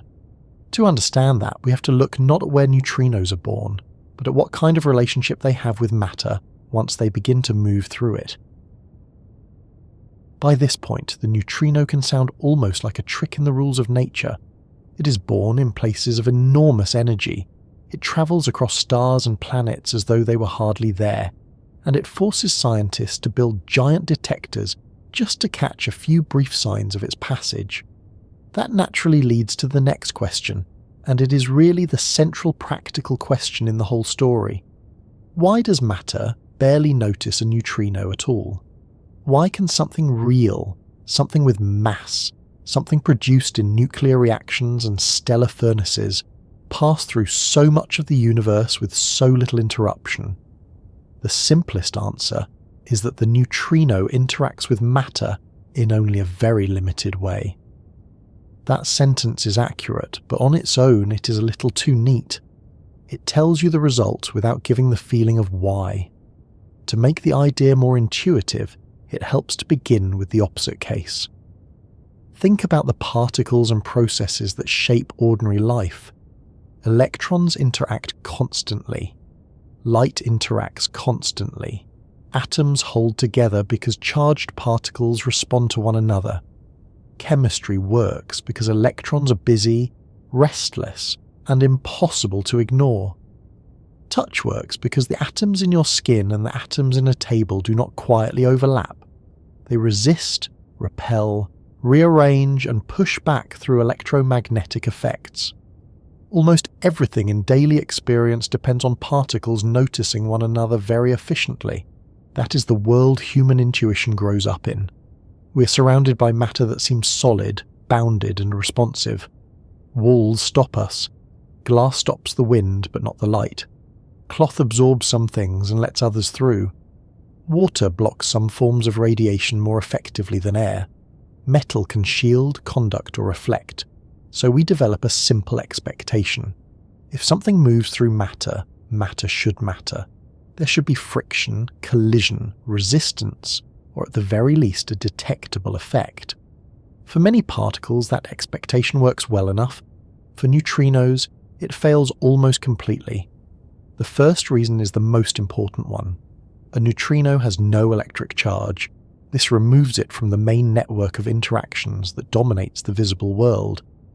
Electric charge is one of nature's most socially active properties. A charged particle does not pass through ordinary matter quietly. It feels the presence of electrons and nuclei. It is pushed, pulled, scattered, slowed, absorbed, or redirected. A charged particle moving through material leaves disturbance behind it. It shakes loose electrons, deposits energy, and produces trails that detectors can notice. That is why so much of experimental particle physics depends on the tracks of charged particles. They announce themselves because charge forces them into conversation with matter. A neutrino never joins that conversation in the same way. Since it is electrically neutral, it does not respond to electromagnetic fields the way electrons or protons do. It does not see the great charge architecture of atoms as something that demands attention. This is already a huge part of the answer. Atoms are mostly governed by electromagnetic structure. Electrons surround nuclei. Chemical bonds arise from electromagnetic behavior. The solidity of matter, as we experience it, is deeply tied to the interactions of charged particles. If a particle does not take part in that whole system, then a great deal of what makes matter seem stubborn and solid simply fails to apply. That alone, however, is not the full story. A neutral particle could still interact strongly in other ways. Neutrons, for example, have no electric charge, yet they are certainly not ghost-like in the same sense. A neutron inside a nucleus participates in the strong interaction, and free neutrons can collide with nuclei in very noticeable ways. So neutrality helps the neutrino disappear from electromagnetic life, but it does not by itself explain the extraordinary degree of invisibility. To understand that, we need the second part of the answer. The neutrino interacts mainly through the weak interaction, and the weak interaction lives up to its name in exactly the relevant sense. This does not mean the weak interaction is unimportant. In fact, it is essential to radioactive decay and stellar energy production. Without it, many key processes in the universe would simply not occur as they do. But when it comes to the likelihood that a passing particle will interact with the atoms in some material, the weak interaction offers far fewer opportunities than the electromagnetic one. It is not the kind of force that fills everyday space with constant response. It acts in a much more selective and far less frequent way. For the neutrino, this means that, even though it is not completely disconnected from matter, its routes into matter are narrow and rare. A helpful way to think about this is not that the neutrino phases through matter as if matter were unreal, but that the chances of the right sort of encounter are extremely low. When a neutrino passes through a block of material, it is not gliding through a magical emptiness. It is moving through a region full of atomic nuclei and electrons. The material is there, the atoms are there, the nuclei are there. The neutrino is not confused about its surroundings. It simply has very few ways to interact with what it passes. Most of the time, the required conditions for a weak interaction are not met, and the neutrino continues on. This is an important correction because the language of passing through walls can make the neutrino sound supernatural. It is not. If you had enough matter, enough distance, and enough neutrinos, some of them would be stopped. That does happen. Detectors rely on it. Neutrino beams can be observed because a tiny fraction of the particles do interact. The point is not that neutrinos are impossible to stop in principle. The point is that ordinary amounts of matter are usually nowhere near enough to stop a significant fraction of them. A wall that is meaningful to light or electrons is almost irrelevant to neutrinos. Even a whole planet is only a partial obstacle, depending on the neutrino energy. At this stage, another familiar idea needs a little adjustment. People often hear that atoms are mostly empty space, and then they are told that neutrinos pass through matter easily. So it is tempting to connect the two and say neutrinos succeed simply because matter is mostly empty. That picture is not entirely wrong, but it is easy to misuse. It makes it sound as though particles are little grains wandering through literal gaps, like dust moving through the spaces in a wire fence. The real reason is subtler. Ordinary particles do not fail to pass through matter because they are too large to fit through the gaps. They fail because they interact strongly with the charged and nuclear structure present there. Matter is not solid because its atoms are tightly packed little pebbles. It is solid because the relevant interactions create resistance and structure. For neutrinos, those interactions are mostly absent or extremely rare. So yes, the atomic world is not solid in the everyday visual sense, but the deeper issue is not empty space by itself. It is the probability of interaction. Light may be absorbed or scattered by electrons. Charged particles may lose energy continuously in material. Neutrons may collide with nuclei. Neutrinos mostly do none of that. They are not squeezing through tiny cracks like burglars in a cartoon. They are moving through a domain where the rules that usually create obstruction barely apply to them. This is why the phrase "nothing can stop it" is both slightly wrong and emotionally correct. Strictly speaking, things can stop neutrinos. Given enough material, or the right energy, or simply enough attempts, a neutrino can interact and be absorbed or transformed. But in ordinary language, the phrase captures an important truth. Almost nothing in the human-built world is thick or interactive enough to matter very much to a neutrino. Your body is not. Your walls are not. A mountain is not, at least not for most of them. The Earth itself is surprisingly imperfect at the task. That is not because the neutrino is forcing its way through. It is because matter has almost no leverage over it. There is also the question of scale. A neutrino is tiny, yes, but being tiny is not the decisive point. Electrons are also tiny and are caught up in matter all the time. What matters is the combination of small mass, no charge, and weak interactions. The neutrino moves through material without suffering the repeated deflections and energy losses that charged particles experience. In a detector, when a charged particle enters a medium, it can light the whole place up with effects.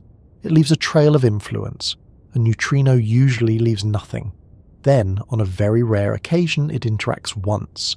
Not a long noisy path, but one event.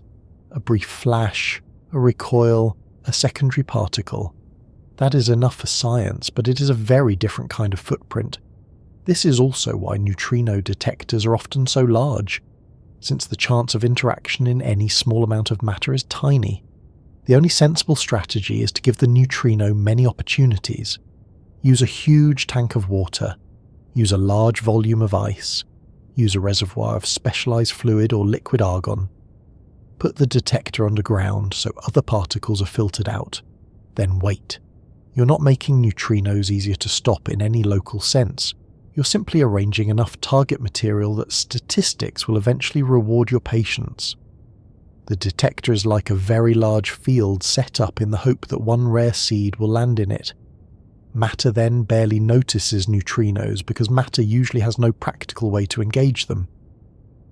The charged outer structure of atoms does not grab them. The strong interaction does not bind them into nuclear life the way it does for protons and neutrons. Gravity does act on them, but at the scale of individual particles, gravity is so weak that it contributes almost nothing to ordinary detection or obstruction. That leaves the weak interaction as the main route, and the weak interaction offers very few chances. The result is a universe that looks sealed and substantial to us, but functionally almost transparent to neutrinos. There is something quite useful in lingering over that word transparent. We are used to applying it to light. Glass is transparent because visible light can pass through it with relatively little absorption.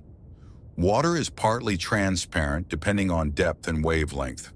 Air is transparent enough that we can see across a room or a valley. But transparency is not one universal property. It depends on the thing passing through and the type of interaction involved. Glass is transparent to visible light and far less transparent to other wavelengths. A brick wall is opaque to light, but not to some radio waves. The Earth is opaque to us, quite opaque to sunlight, somewhat transparent to certain penetrating radiations, and remarkably transparent to many neutrinos. So when we say matter barely notices neutrinos, what we are really saying is that ordinary matter is neutrino transparent to a striking degree. This can make the world feel a little less closed than it seems. Imagine the Earth from the neutrino point of view. It is not a sealed rocky sphere with a hard boundary and a dense interior. It is more like a very diffuse obstacle, a place where the odds of interaction increase somewhat, but not nearly enough to guarantee a stop. Neutrinos from the Sun can pass through the daylight side of Earth, continue through the planet and emerge on the night side still travelling. That fact alone is enough to bend ordinary intuition. We usually think of the planet as the ultimate barrier in local experience. It stops us very effectively. It stops most familiar motions very effectively. The neutrino treats it as negotiable. Energy matters here as well, though not in a way that changes the basic picture. Higher energy neutrinos can interact more readily than lower energy ones, which means that in some cases the Earth becomes less transparent to the most energetic neutrinos. But even that only sharpens the point. The neutrino is not beyond physics. It follows precise rules. The degree to which matter notices it depends on those rules, on the neutrino's energy, and on the amount and type of matter involved. The ghostly quality is not mystical. It is quantitative. Nature is not being whimsical. It is being very specific in a way that happens to seem almost absurd from the human scale.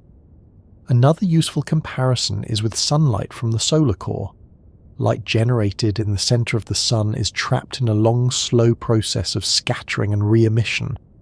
It cannot simply leave, because the dense solar material is full of charged particles that interact readily with photons.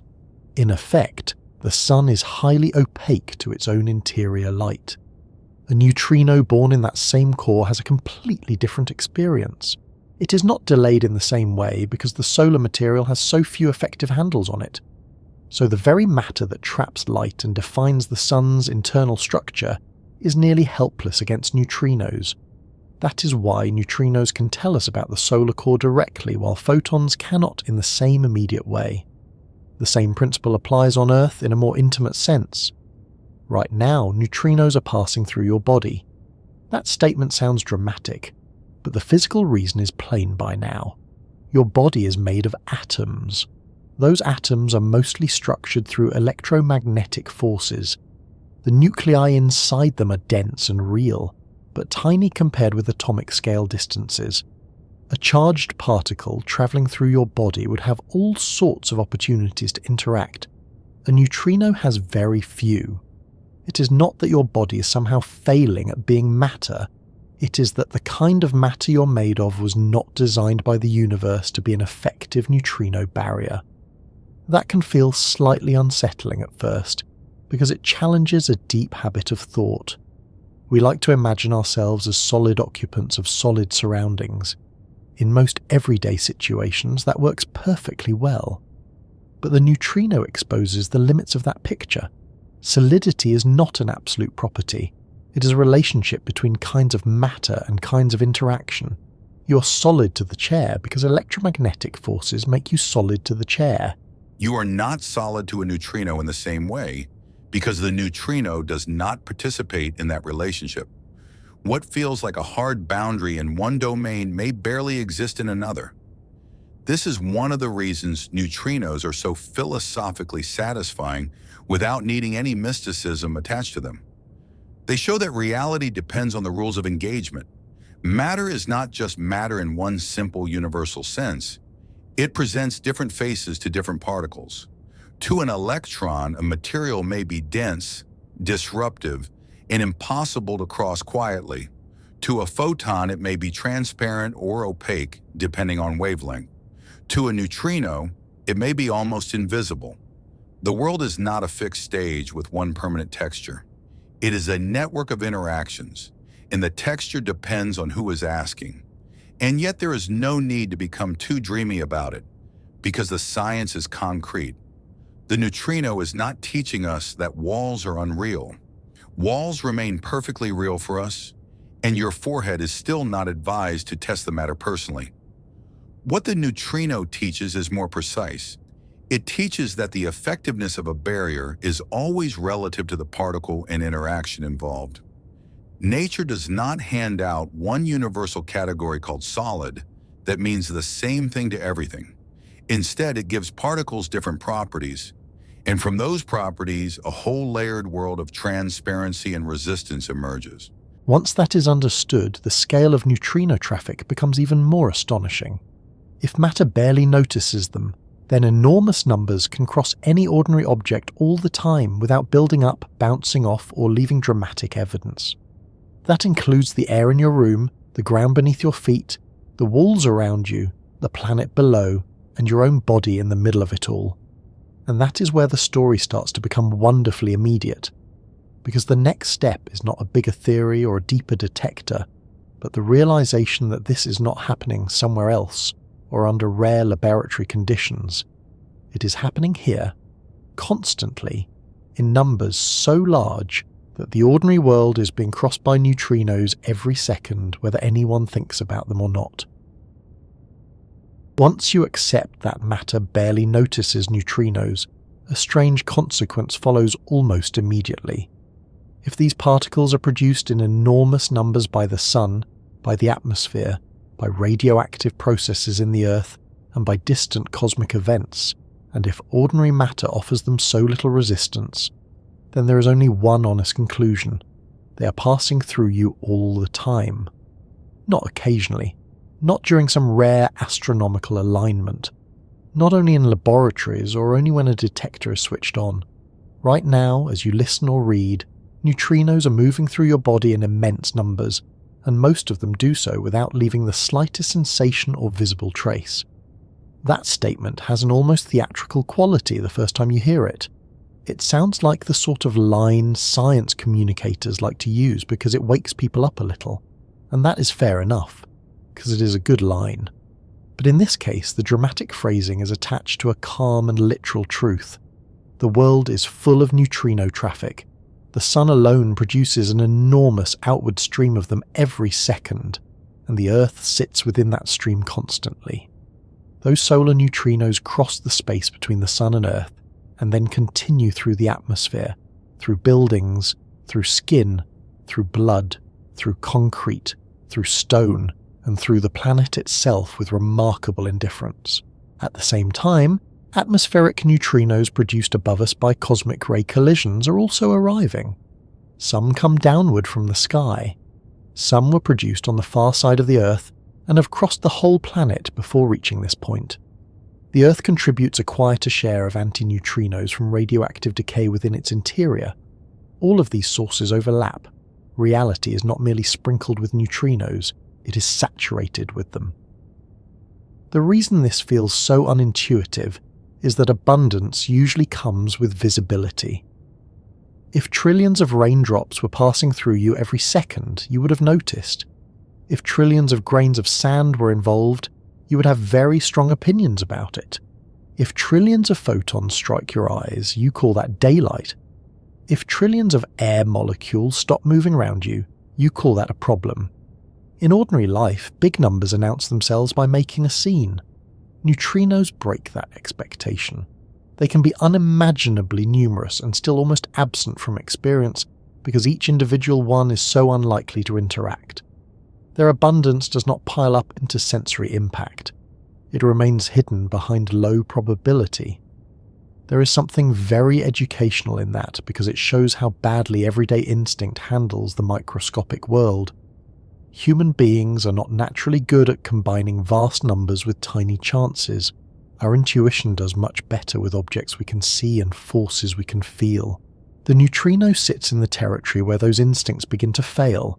We hear that huge numbers are passing through us, and we imagine either danger or fantasy. But the real picture is simpler and more interesting.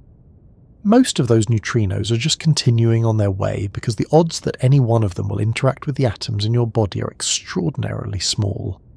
A large number multiplied by a very tiny chance does not necessarily become something dramatic at the human scale. It may simply remain a large hidden flow. The body, after all, is not a special case from the neutrino point of view.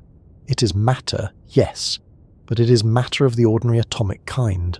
Water, carbon, oxygen, calcium, iron, the standard ingredients of life arranged into tissues, organs, and systems.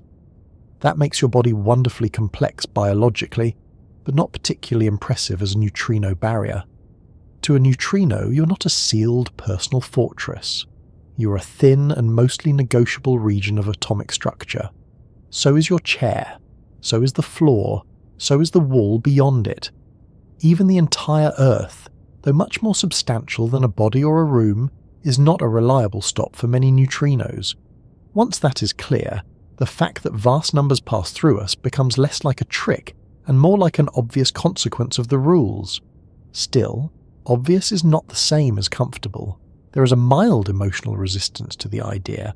We like to think of ourselves as occupying our space in a fairly exclusive way. The room is ours for the moment. The body is ours continuously. The skin feels like a boundary. Inside is inside. Outside is outside. Neutrinos quietly disregard that arrangement. They are not interested in personal space. They are not interested in architecture. They are certainly not interested in the distinction between indoors and outdoors. If you are in a house, the neutrinos pass through the house. If you're underground, they pass through the ground. If you're lying under a blanket trying to sleep, they pass through the blanket and continue into the mattress and the floor. The universe is being more physically intimate with you than your senses ever report. And yet it would be wrong to describe this as intrusion in any practical sense, because the neutrinos are not doing much. That is the key point that keeps the subject from drifting into melodrama. These particles are not attacking you.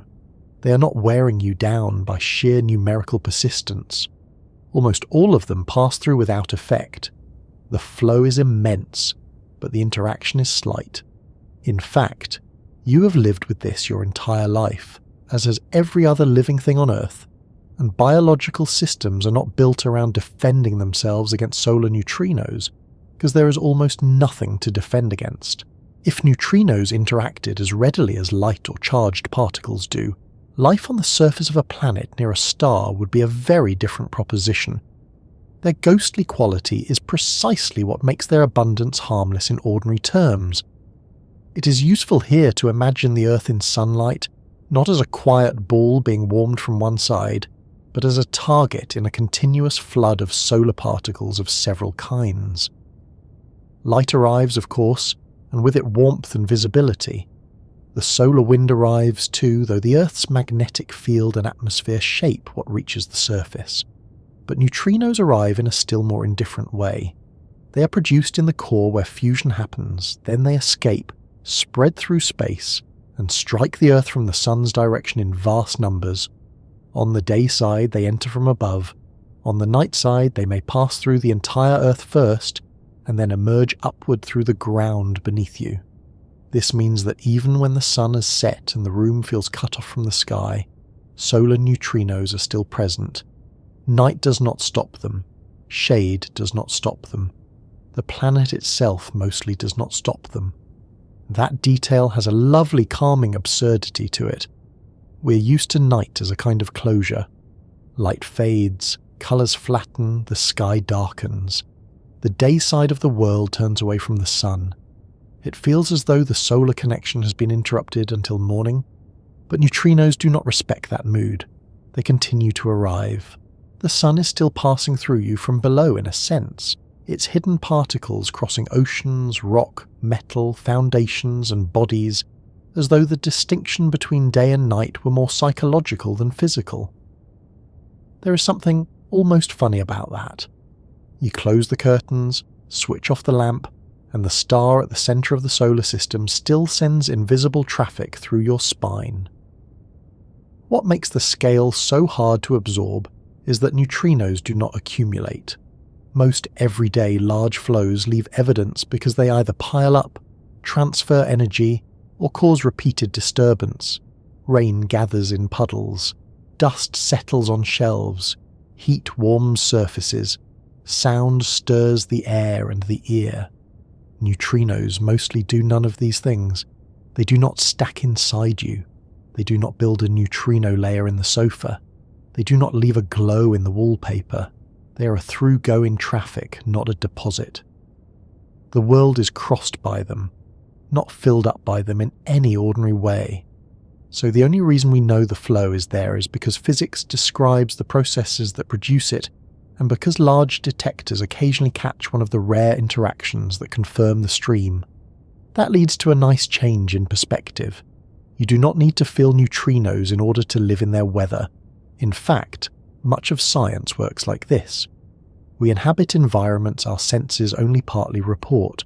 We do not feel air pressure directly the way a measuring instrument does, yet we live under it at every moment.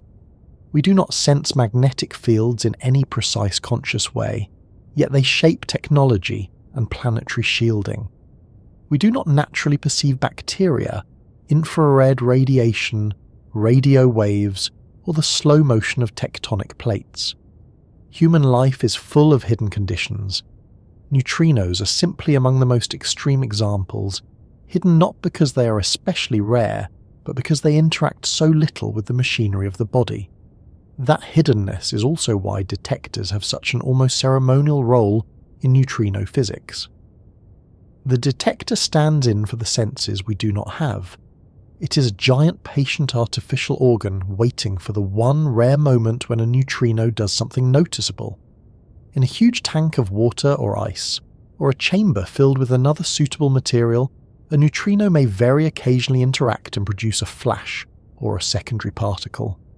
That event is precious because it proves that the invisible weather is not imaginary. The detector does not create the neutrinos, it simply confirms what has been happening all along. In that sense, every neutrino event recorded in a laboratory is a tiny public demonstration of a private cosmic fact. The particles were already crossing the world. The instrument merely caught one in the act. There is also a more intimate scientific lesson here. When physicists say that neutrinos pass through you, they are not speaking carelessly. They mean through in a literal geometric sense. The particle is not merely nearby. Its path may cross your body directly and continue onward.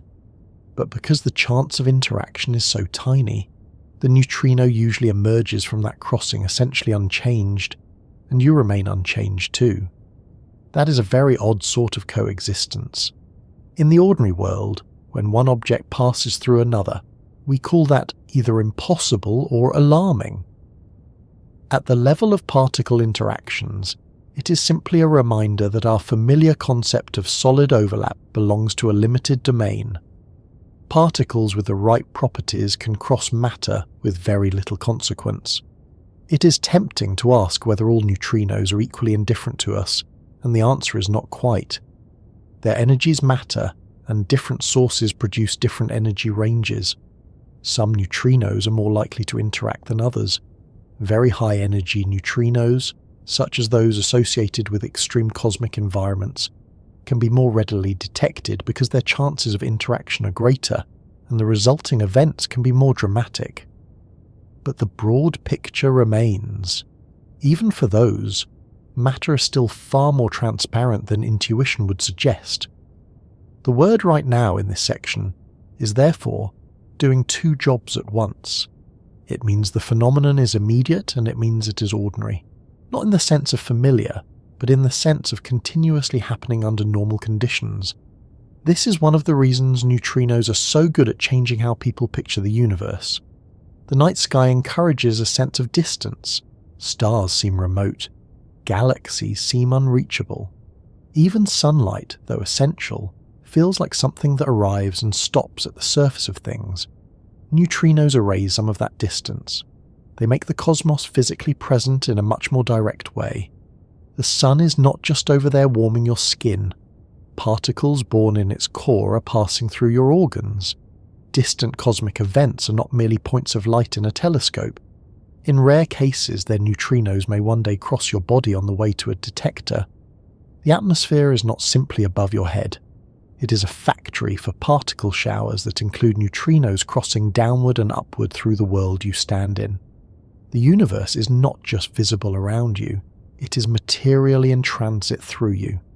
There is a risk, of course, that this begins to sound mystical, and it does not need to.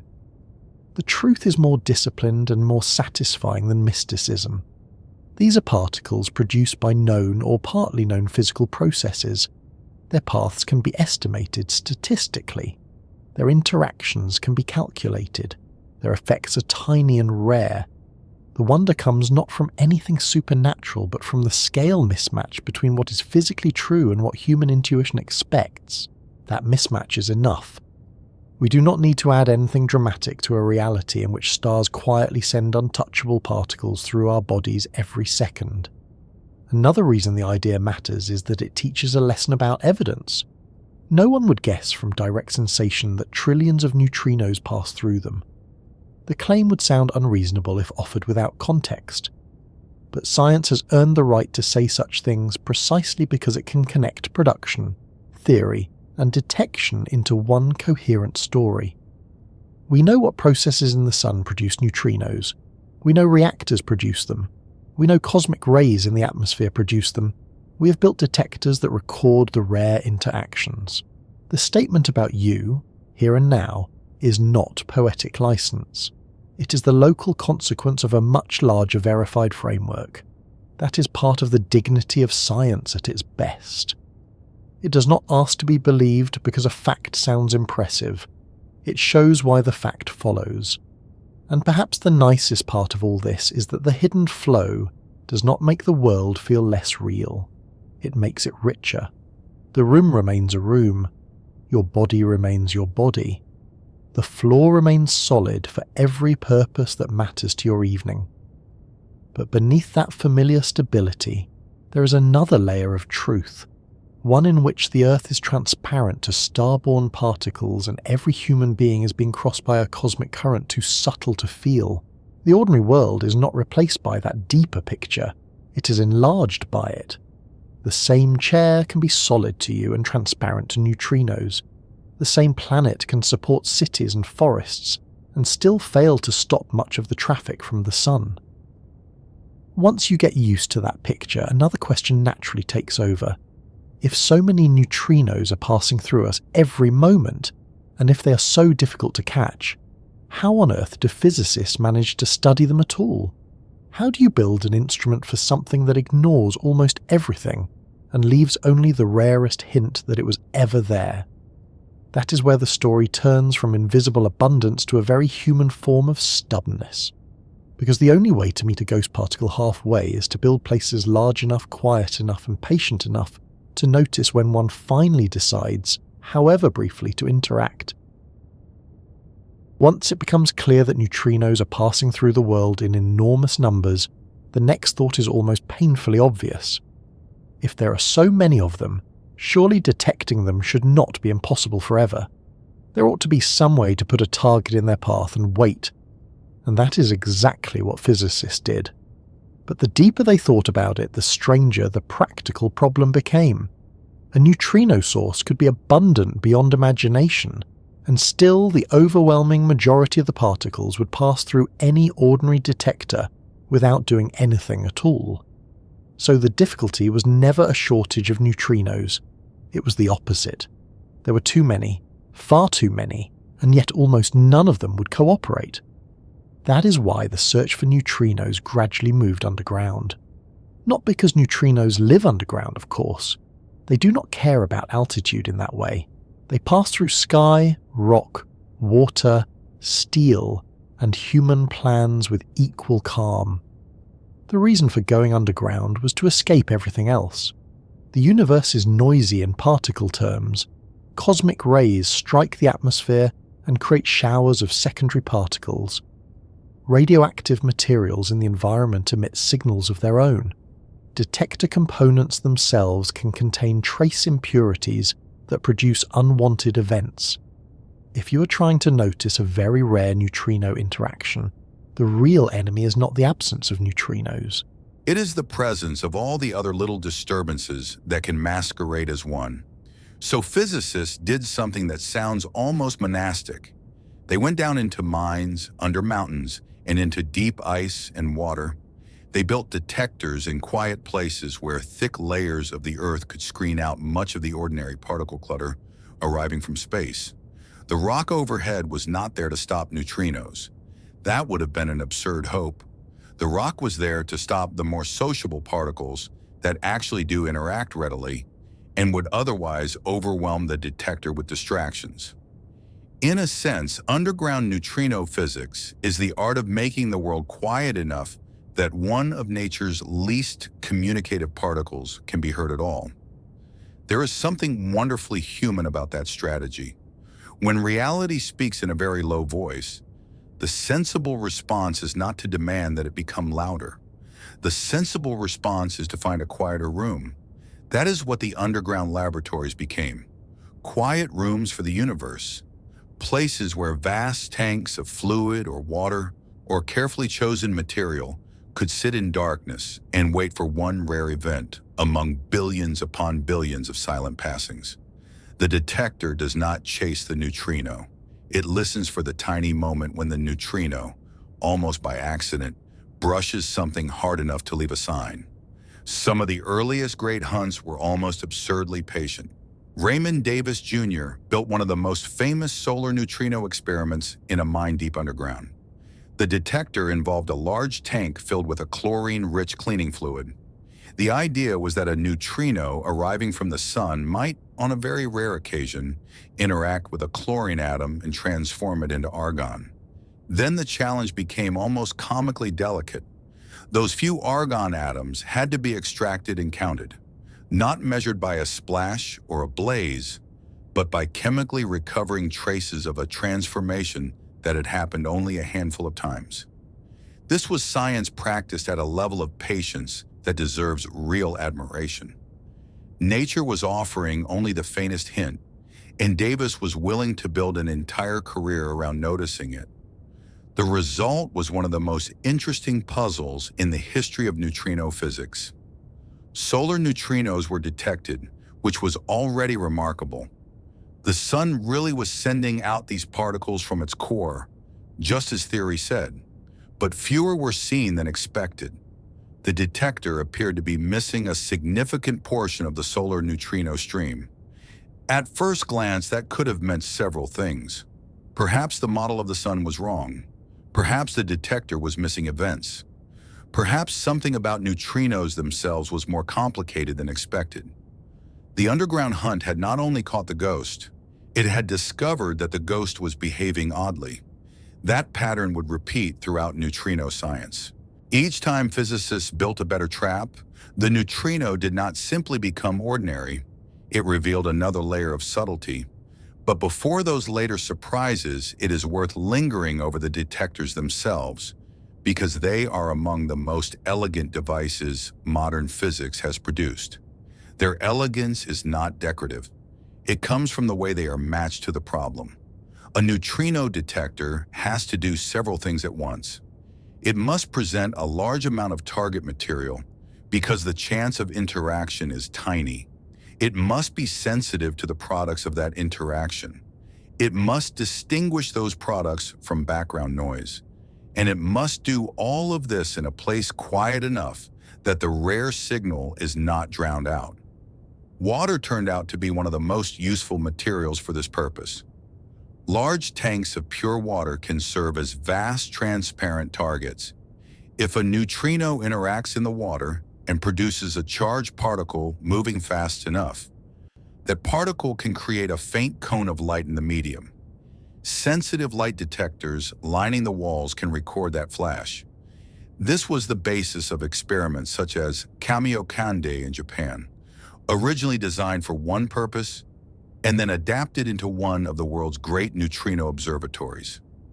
Later, its much larger successor, Super Kamiokande, expanded the idea dramatically. Enormous volumes of ultra-pure water were watched in darkness by thousands of light sensors, all waiting for the brief blue signatures of particles created when neutrinos finally interacted. The image of that is almost irresistible. A gigantic cavern deep underground, filled with still black water and ringed by patient electronic eyes, all built for the possibility that something almost impossible to catch might reveal itself for a fraction of a moment. There is no roaring machinery in the basic concept, no theatrical beam striking a target in some grand visual display. Most of the time, the detector simply waits. And then, very occasionally, a flash. A tiny bit of evidence in a chamber built on the assumption that rarity is not an excuse to stop looking. Kamiokande and later Super Kamiokande were important not only because they detected neutrinos, but because they could do more than count them. They could begin to say something about direction and type. Solar neutrinos tended to point back toward the sun. Atmospheric neutrinos showed patterns connected to where in the atmosphere they had been produced and how far they had traveled. This changed the role of the detector. It was no longer merely confirming that neutrinos exist. It was beginning to use neutrinos as signals carrying information from the outside world. The underground chamber was becoming a kind of telescope, though one that looked with particles instead of light. One of the most dramatic moments in this entire line of work came when a supernova erupted in the Large Magellanic Cloud. Detectors, including Kamiokande, recorded a small burst of neutrino events. The number was not large in everyday terms, but in context it was extraordinary. A dying star in another galaxy had sent out a flood of neutrinos, and a few of them had finally interacted in detectors on Earth. It was one of those moments when the underground hunt opened directly onto cosmic history. The observatory in the mind was not merely a hidden laboratory anymore. It was listening to stellar death across space. That alone would have justified the effort, but the hunt kept deepening. Super Kamiokande later became one of the key instruments in uncovering the behavior of atmospheric neutrinos. Neutrinos produced above the detector and neutrinos produced on the far side of the Earth did not appear in the expected proportions. Those that had traveled longer distances seemed to be disappearing in a very particular way. Or rather, not disappearing completely, but transforming beyond the detector's simplest expectations. This was one of the major clues that neutrinos change identity while traveling. The underground tank had become not only a detector, but a witness to one of the strangest features of the particle itself. Another great step came in Canada with the Sudbury Neutrino Observatory, often called SNO. This detector used heavy water, a special form of water in which the hydrogen nuclei are different from ordinary hydrogen. That may sound like a small technical detail, but it gave the experiment a crucial advantage. It allowed physicists to detect neutrinos in more than one way and to distinguish between sensitivity to electron neutrinos specifically and sensitivity to all neutrino types together. This was exactly the sort of cleverness the neutrino story rewards. The problem with the solar neutrino measurements was not merely to detect more events. It was to ask whether the missing neutrinos were truly missing or whether they had changed form on the way from the sun. SNO delivered one of the most satisfying answers in modern physics. The total number of neutrinos arriving from the sun was consistent with expectations, but many of them were no longer electron neutrinos by the time they reached Earth. They had transformed into other types along the way. In one elegant stroke, the detector helped confirm both our understanding of the sun's nuclear engine and the reality of neutrino oscillation. The underground hunt had solved one puzzle by revealing a deeper one. The missing particles had not vanished. They had simply changed identity during flight. That result was so important because it showed that neutrinos have mass, however tiny, and therefore that the older, simplest version of the standard theory was incomplete. There is a pattern in all these detectors that is worth noticing. None of them work by overpowering the neutrino. None of them build some ultimate wall or trap from which escape is impossible. That would be the wrong mentality entirely. Instead, they create conditions in which the very rare act of interaction can be recognized with confidence. It is a statistical art, not a brute force one. Build big enough, purify enough, shield enough, wait long enough, understand the backgrounds well enough. Then when the rare event happens, you know what you're looking at. Neutrino science is one of the clearest examples of how physics often progresses through restraint rather than spectacle, and the environments chosen for these experiments became more ambitious over time. Some detectors used ordinary water, some used heavy water, some used liquid scintillator, a material that produces flashes of light when charged particles pass through it. Others turned to liquid argon, which offers rich detail about the tracks produced in neutrino interactions. Still others went to natural environments of enormous scale. IceCube at the South Pole took a breathtakingly different approach by embedding sensors deep in Antarctic ice. There, a cubic kilometre of clear ancient ice became the detector medium. When a high-energy neutrino interacts in or near the ice, the resulting charged particles produce flashes that the buried sensors can record. That idea is one of my favourites in all of experimental physics, because it combines humility and audacity in equal measure. Instead of building a detector from scratch in the usual sense, physicists used a piece of the planet itself. Deep ice, dark and quiet and old, became the listening volume. The Earth provided both shielding and medium. IceCube was designed especially for very high-energy neutrinos from extreme astrophysical sources, and it has opened a new era in which neutrino astronomy can look outward across the universe. Once again, the underground or under ice hunt was not just about proving the particle exists. It became about using that particle to map violent places light alone cannot fully explain. There are underwater detectors too, suspended in deep-sea darkness, where water can serve as a detection medium for certain neutrino-induced events. The logic is similar. Use a huge natural transparent volume. Fill it not with machinery everywhere, but with a network of light sensors. Wait for the rare blue signature of a charged particle produced by a neutrino interaction. It is remarkable how often neutrino physics turns to still, dark environments that seem almost monastic or sacred in their silence. Mines, caverns, deep water, polar ice.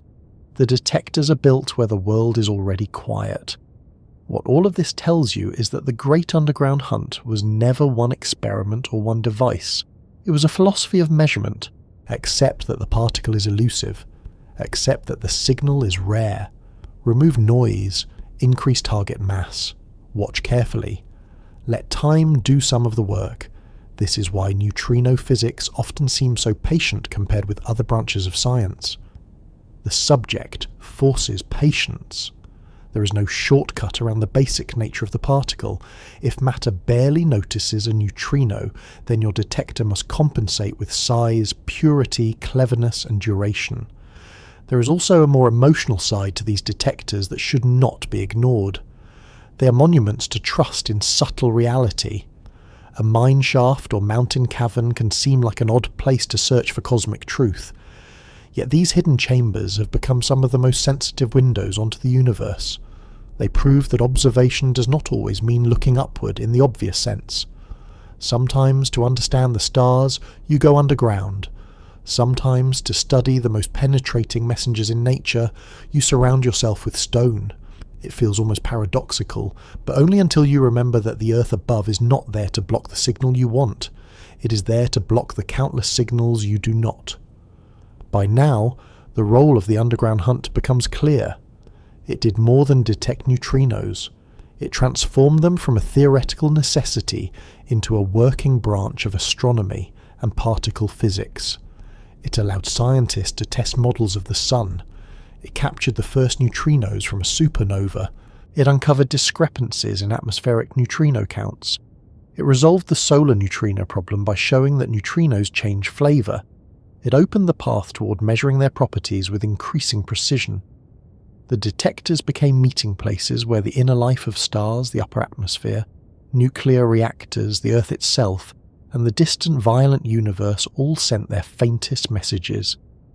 And what those messages kept suggesting, again and again, was that neutrinos were even stranger than expected. They did not simply come in different types as a matter of bookkeeping. They could switch from one type to another while travelling through space and matter. That was not a minor correction. It was a fundamental clue about their mass and about the structure of the laws governing them. So after the long quiet hunt to catch the ghost particle at all, the story naturally turns toward the even stranger realization that the ghost does not always remain the same ghost from one moment to the next. One of the strangest things about neutrinos is that once physicists finally managed to detect them reliably, the particles did not reward that effort by becoming simpler. Quite the opposite. They turned out to contain another surprise, and it was not a small one. The surprise was that a neutrino produced as one kind of neutrino does not necessarily remain that kind forever. As it travels, it can change. An electron neutrino can later be detected as a muon neutrino or a tau neutrino. A muon neutrino can later appear in another form. The particle keeps moving, but its identity does not stay fixed in the neat way physicists had once hoped. That behaviour is called neutrino oscillation, and it is one of the most important discoveries in modern particle physics. At first, this sounds almost impolite on the part of the neutrino. It is already difficult enough to detect, and now it turns out not even to stay the same between departure and arrival. A message from the sun may begin in one form and reach Earth in another. A neutrino created high in the atmosphere may travel through the planet and arrive with a different identity than the one it had at birth. It is the sort of behaviour that makes the particle feel less like a tiny object and more like a moving puzzle. But as strange as it sounds, the discovery did not come from a vague philosophical speculation. It came from careful counting, from detector after detector noticing that neutrinos were not showing up in the patterns expected if they remained unchanged. The story begins with something that at first looked like a shortage. Experiments designed to detect neutrinos from the sun were finding fewer than theory predicted. This was known as the solar neutrino problem. The phrase sounds mild, almost administrative, but the issue was serious. Physicists had built increasingly sophisticated models of how the sun produces energy in its core through nuclear fusion. Those models said solar neutrinos should be created in large numbers and reach Earth at a certain rate. Underground detectors found some of them, which confirmed the broad idea beautifully, but the count was too low. Not absurdly low, not zero, but persistently and uncomfortably low. When science encounters this kind of mismatch, there are usually several possible explanations. Perhaps the model of the sun is wrong. Perhaps the detector is missing events. Perhaps the particle itself behaves differently than expected. Those are not equally attractive possibilities, of course. One does not casually declare that the sun is misunderstood, or that fundamental particles are changing identity, unless the evidence keeps nudging in that direction. So for quite a while, the solar neutrino problem lived in that uncomfortable region between a suspicious result and a settled discovery. It was real enough to bother people, but not yet clear enough to settle the blame. At nearly the same time, atmospheric neutrinos were creating another puzzle. Cosmic rays striking the upper atmosphere produce showers of particles, some of which decay into neutrinos. These atmospheric neutrinos should come in certain expected proportions and should arrive from different directions depending on where they were created. Some are produced above the detector and therefore travel a relatively short path before arrival. Others are produced on the far side of the Earth and travel a much longer distance, crossing the planet before reaching the detector. If neutrinos do not change during flight, then after correcting for obvious geometric effects, the pattern should be fairly predictable, but it was not. In detectors such as Super Kamiokande, physicists found that muon neutrinos arriving after longer journeys were fewer than expected. It was not that the atmosphere had suddenly changed its habits, or that detectors had developed a taste for inconsistency. The simplest growing explanation was that some of the muon neutrinos were transforming into tall neutrinos during travel, and the detector in that mode was not counting them in the same way. The longer the journey, the more opportunity there seemed to be for change. This was not random disappearance. It had the shape of a pattern. That word pattern matters. Science becomes confident not when something strange happens once, but when the strangeness lines up with a rule. Oscillation was compelling because the missing neutrinos were not missing in a careless or chaotic way. They were missing according to distance, energy, and detector sensitivity. Solar neutrinos looked partly absent because detectors mostly sensitive to electron neutrinos were not seeing the other types, into which some had transformed. Atmospheric neutrinos showed direction-dependent deficits, consistent with one type changing into another over long paths. Later experiments using reactors and accelerator beams reinforced the same broad picture. The neutrino was not vanishing into nothing, it was changing form. Now, to say that a neutrino changes identity sounds as though the particle is making a choice, which of course it is not. The language is convenient but slightly misleading if taken too literally. What physicists mean is that the type in which a neutrino is produced and the underlying mass structure that governs how it propagates are not arranged in the simplest one-to-one way.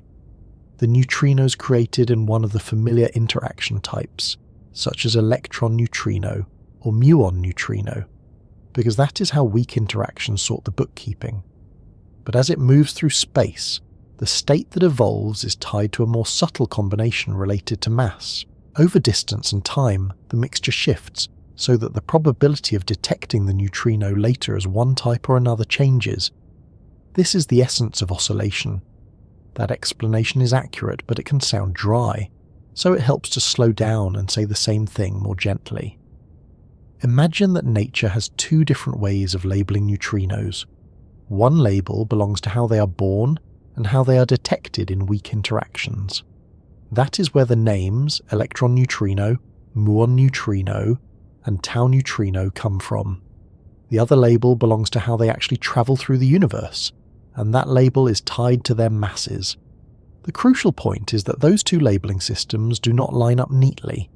They overlap in a mixed way. So a neutrino created with one interaction identity is, in a deeper sense, also a blend of different mass patterns. As those patterns evolve during travel, the balance shifts. By the time the neutrino is measured again, it may show up under a different interaction label. This is not the kind of thing daily life prepares you for. In the ordinary world, a thing usually remains the kind of thing it was. A letter posted as a letter arrives as a letter, assuming the postal system is having a good week. A train does not leave as one vehicle and arrive as another. We build our instincts around continuity of identity. The quantum world is much less committed to that habit. There, what seems like a single particle type can have an inner structure of possibility, and that possibility can evolve in a very precise way as the particle moves. The neutrino makes that quantum strangeness especially visible because the effect can be measured over enormous distances, from the sun to the Earth, from the atmosphere through the planet, and from one side of a human-made experiment to another. There is a further twist that makes oscillation even more revealing. For neutrino oscillation to happen, neutrinos must have mass. Not much, very little in fact, but not zero. This turned out to be a profound result because the earlier simplest form of the standard model of particle physics treated neutrinos as massless.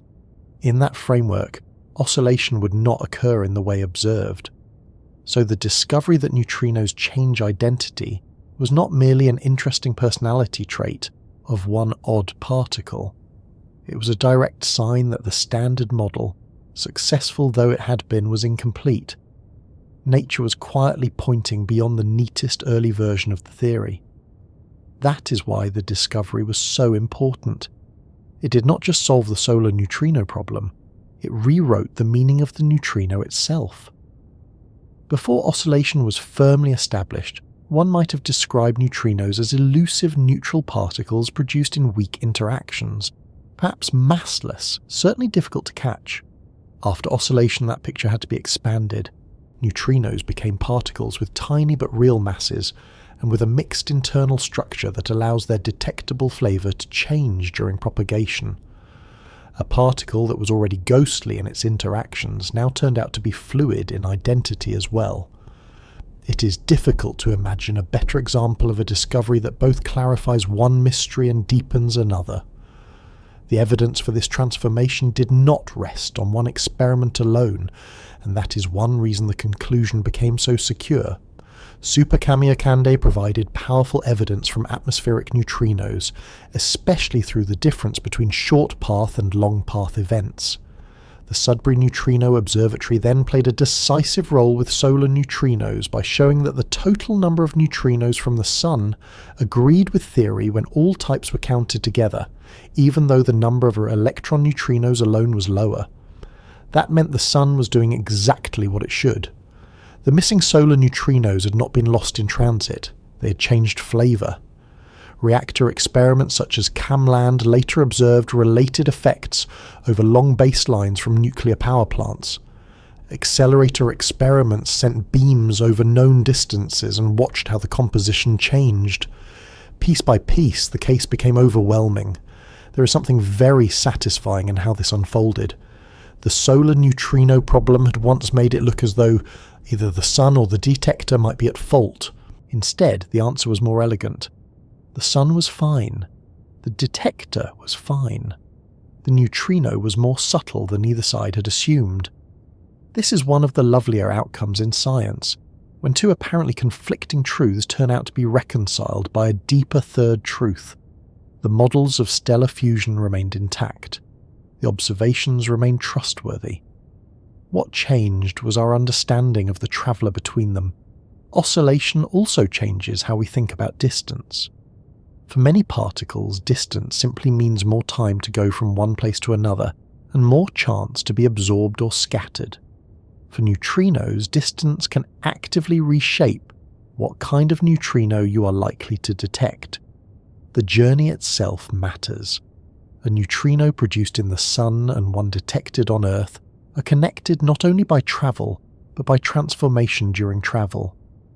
Atmospheric neutrinos created overhead, and those created on the far side of the Earth are not just farther or nearer. They have had different opportunities to oscillate. This gives neutrino experiments a wonderful richness. The path is part of the physics. It also introduces the role of energy in a very intimate way. The probability of oscillation depends on both distance and energy, which is why experiments do not simply count neutrinos in bulk. They examine how the counts vary with source, direction, and energy range. That pattern is what reveals the underlying oscillation parameters. Again, the important point for a broader audience is not the detailed mathematics, but the structure of the evidence. Neutrino identity change is not a vague impression. It is a measurable, patterned, repeatable phenomenon. The particle does not casually drift into another state at random. It follows a rule that can be probed experimentally. There is another layer of strangeness when neutrinos travel through matter rather than empty space. Matter itself can influence oscillation behaviour, especially for neutrinos passing through dense regions such as the Sun. This means the transformation is not governed only by the neutrino's inner mass structure and the distance travelled. The environment can also matter. In the Sun, for example, electron neutrinos produced in the core move through dense solar matter, and this affects the way oscillation unfolds. That sounds almost unfair, as though the neutrino has decided to become complicated in every possible setting. But it is also exactly the sort of richness that makes the particle so valuable scientifically. Because neutrinos respond in this subtle way, they can teach us about both their own nature and the environments they traverse. All of this raises a quiet philosophical question. What does it even mean for a particle to have an identity if that identity can change? The answer, as usual in quantum physics, is that identity is more layered than everyday language suggests. In ordinary speech, we imagine a thing as having one definite nature all the time. In the neutrino case, there are at least two meaningful ways to describe what the particle is. One concerns how it participates in weak interactions, which is how it is born and detected. The other concerns the mass states that govern propagation. Because those two descriptions do not line up exactly, the neat stability of ordinary identity gives way to a probabilistic evolution. The neutrino is not violating logic. It is revealing that logic at the quantum level is not organized around the same categories that make sense for tables and trees. Even so, it is important not to over-romanticize this. Neutrinos are not shapeshifters in a mythical sense. They do not choose disguises. They are not becoming other particles altogether. An electron neutrino oscillating into a muon neutrino is still a neutrino, still part of the same family, still subject to the same deep framework of weak interactions and tiny mass. The change is specific, constrained, and measurable. The wonder comes from its precision, not from any lawless magic. Nature is being exact in a way that happens to look strange from our scale. What made this discovery especially powerful was how it connected so many parts of physics at once. It solved the old solar neutrino deficit.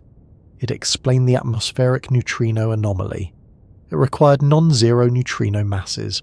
It forced an extension of the standard model.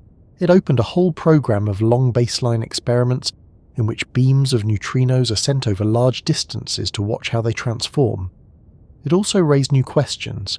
How large are the neutrino masses exactly? In what order are those masses arranged? Do neutrinos and antineutrinos oscillate in exactly mirror-like ways, or is there a subtle asymmetry? Could that asymmetry help explain why the universe today contains more matter than antimatter? Once again, the neutrino took a solved puzzle and turned it into a larger unfinished story. There is a very human quality to the way physicists responded. Having learned that neutrinos change identity, they did not treat that as the end of the matter. They immediately wanted to measure the details, which oscillation angles, which mass differences, which channels dominate over which distances. How does matter modify the pattern? Can one type appear out of another in a controlled beam? This is one reason neutrino physics has become such a major field. The oscillation discovery did not tidy up the subject. It gave it a rich internal map to explore. It also made the neutrino feel less like a bookkeeping particle and more like a clue to deeper structure. A particle with tiny mass and weak interactions would already be interesting. A particle whose flavour changes because the weak interaction basis and the mass basis are mixed is something else entirely. That is the sort of feature physicists instinctively suspect is pointing toward a larger framework still not fully visible. The neutrino begins to look like one of those small peculiarities through which a deeper law is peeking, and perhaps that is the most charming part of the whole business. The neutrino was first proposed because some energy appeared to be missing in beta decay. It was then discovered with great effort because it was so hard to catch. After that, it turned out to be abundant, astrophysically useful, and almost impossible to stop. Then, having already earned a reputation for evasiveness, it went one step further and revealed that even when you do catch it, its identity has been evolving on the journey. It is difficult to think of another particle that has worked so hard to resist a simple description. Yet the resistance is productive. Because neutrinos oscillate, we know they have mass. Because they have mass, the standard model must be extended. Because their oscillations depend on energy, distance, and matter, We can use experiments across reactors, accelerators, atmospheric sources, and solar observations to measure fundamental properties. Because they change on the way, they force us to think more carefully about what a particle state really is. The neutrino does not merely occupy a slot in nature. It complicates the whole architecture in a useful way. So when neutrinos change their identity, it is not a decorative oddity at the edge of the subject. It is one of the central reasons the subject matters. The sun helped reveal it. Underground detectors confirmed it. Atmospheric neutrinos reinforced it. Reactor and accelerator experiments mapped it. And the result was that a particle once thought, perhaps massless and straightforwardly classified, became one of the clearest signs that the deep theory of matter is not yet complete. The ghost particle turned out to be a shape-changing witness to new physics. Once that was established, the neutrino could no longer be treated as merely elusive. It had become disruptive in the best scientific sense. It had already helped preserve energy conservation, already slipped through stars and planets, already forced enormous detectors into mines and ice. And now it had gone further by showing that one of the most successful frameworks in modern physics needed revision. From that point on, the neutrino was not simply a hard particle to catch. It was a particle that had quietly rewritten the rules of the conversation, and that is where the story naturally moves next. By the time physicists accepted that neutrinos could change their identity while travelling, the particle had already done something rather unusual. It had gone from being a cautious theoretical suggestion to being an established part of nature, and then from being an established part of nature to being a reason that one of the most successful frameworks in science needed revision. That is a very respectable career for a particle that spent so long refusing to interact with anything. The neutrino did not rewrite physics in the loud way that people sometimes imagine great revolutions happening. It did not arrive with a single dramatic explosion of certainty that made everything old collapse in a day. Its effect was quieter, slower, and in some ways more impressive. It kept exposing small places where the theory was not complete, and those small places turned out to matter a great deal.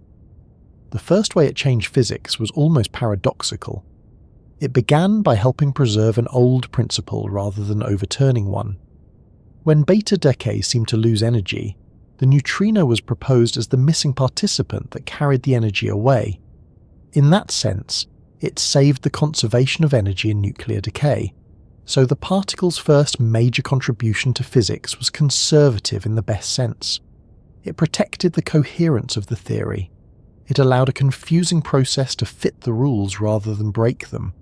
That alone would have made the neutrino historically important.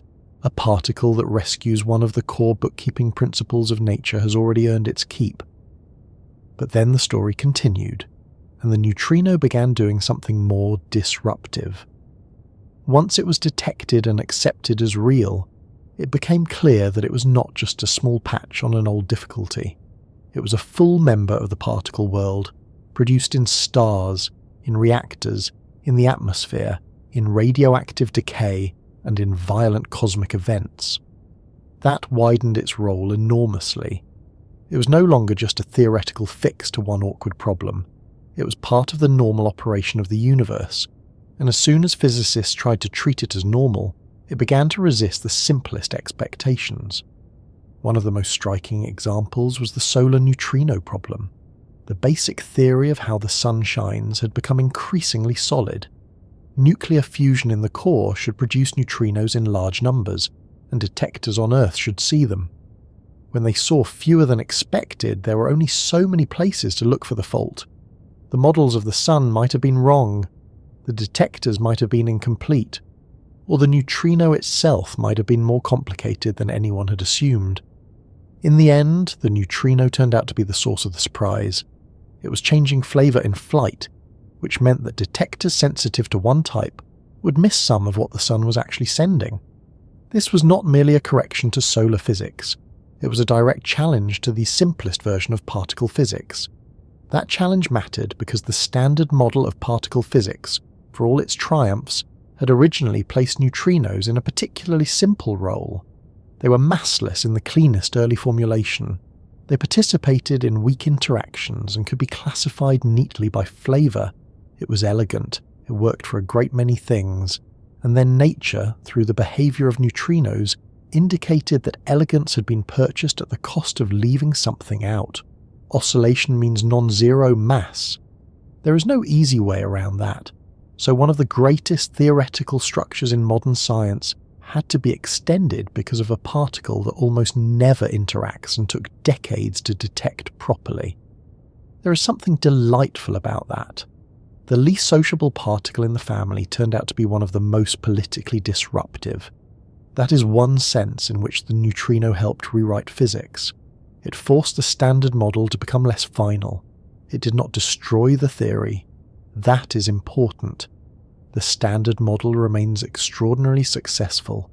It describes an enormous amount of particle behaviour with remarkable accuracy. The neutrino did not sweep it away. What the neutrino did was reveal that the model, in its simplest form, was incomplete. And that is often how science changes at the highest level. Not by one theory being reduced to rubble, but by its domain of truth becoming clearer, and its unfinished edges being exposed. The neutrino sharpened those edges.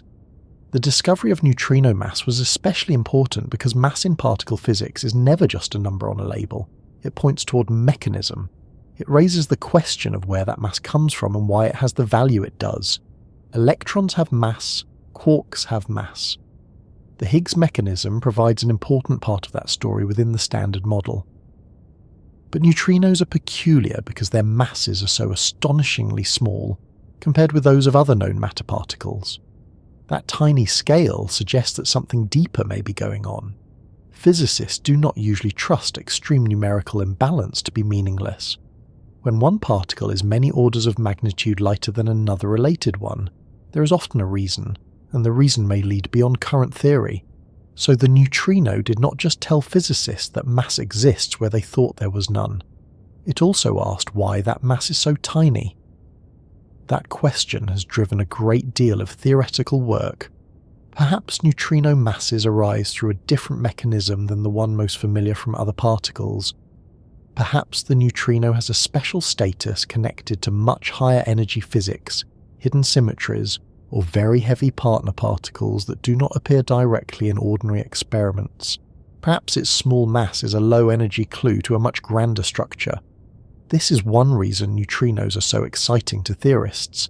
They do not merely add detail, they hint at architecture. There is another way the neutrino helped reshape physics, and it concerns the relationship between particles and identity. Before oscillation was established, it was easier to imagine flavor labels such as electron neutrino and muon neutrino as stable categories in a direct and uncomplicated sense. After oscillation, that picture had to be refined. A neutrino produced with one weak interaction identity does not propagate as a simple, single mass state. The flavor description and the mass description are mixed. That means the concept of what the neutrino is depends partly on how and where you're asking the question. At production and detection, flavor is the natural language. During travel, mass structure governs the evolution. That is not the sort of thing everyday intuition likes to hear, but it is precisely the sort of thing quantum theory has been trying to tell us all along. The neutrino turned that abstract lesson into a measurable physical fact. This made neutrino physics into a field where the foundations of quantum mechanics, particle classification, and astrophysical observation all meet. That alone is quite a feat. There are not many particles that link so many levels of reality at once. The neutrino appears in radioactive decay, in the cores of stars, in supernova explosions, in atmospheric particle showers, in nuclear reactors, in underground detectors, in polar ice observatories, and in the mathematics of quantum mixing. It is at home in both the very small and the very large. Because of that, every new fact about neutrinos tends to spread outward into several branches of physics at once. Their role in cosmology is another major example. In the early universe, neutrinos were abundant and energetic. They were part of the hot particle soup that filled space when the cosmos was young. dense and rapidly expanding. Because they are so numerous, even their tiny masses matter when added across the whole universe. They influence the growth of cosmic structure, they affect the way matter clumps over time, they contribute to the energy balance of the early universe, and therefore leave traces in cosmological observations. This means that the neutrino is not only a particle physics problem, it is part of the history of the universe on the larger scale. A better measurement of neutrino properties can improve our understanding of cosmic evolution itself.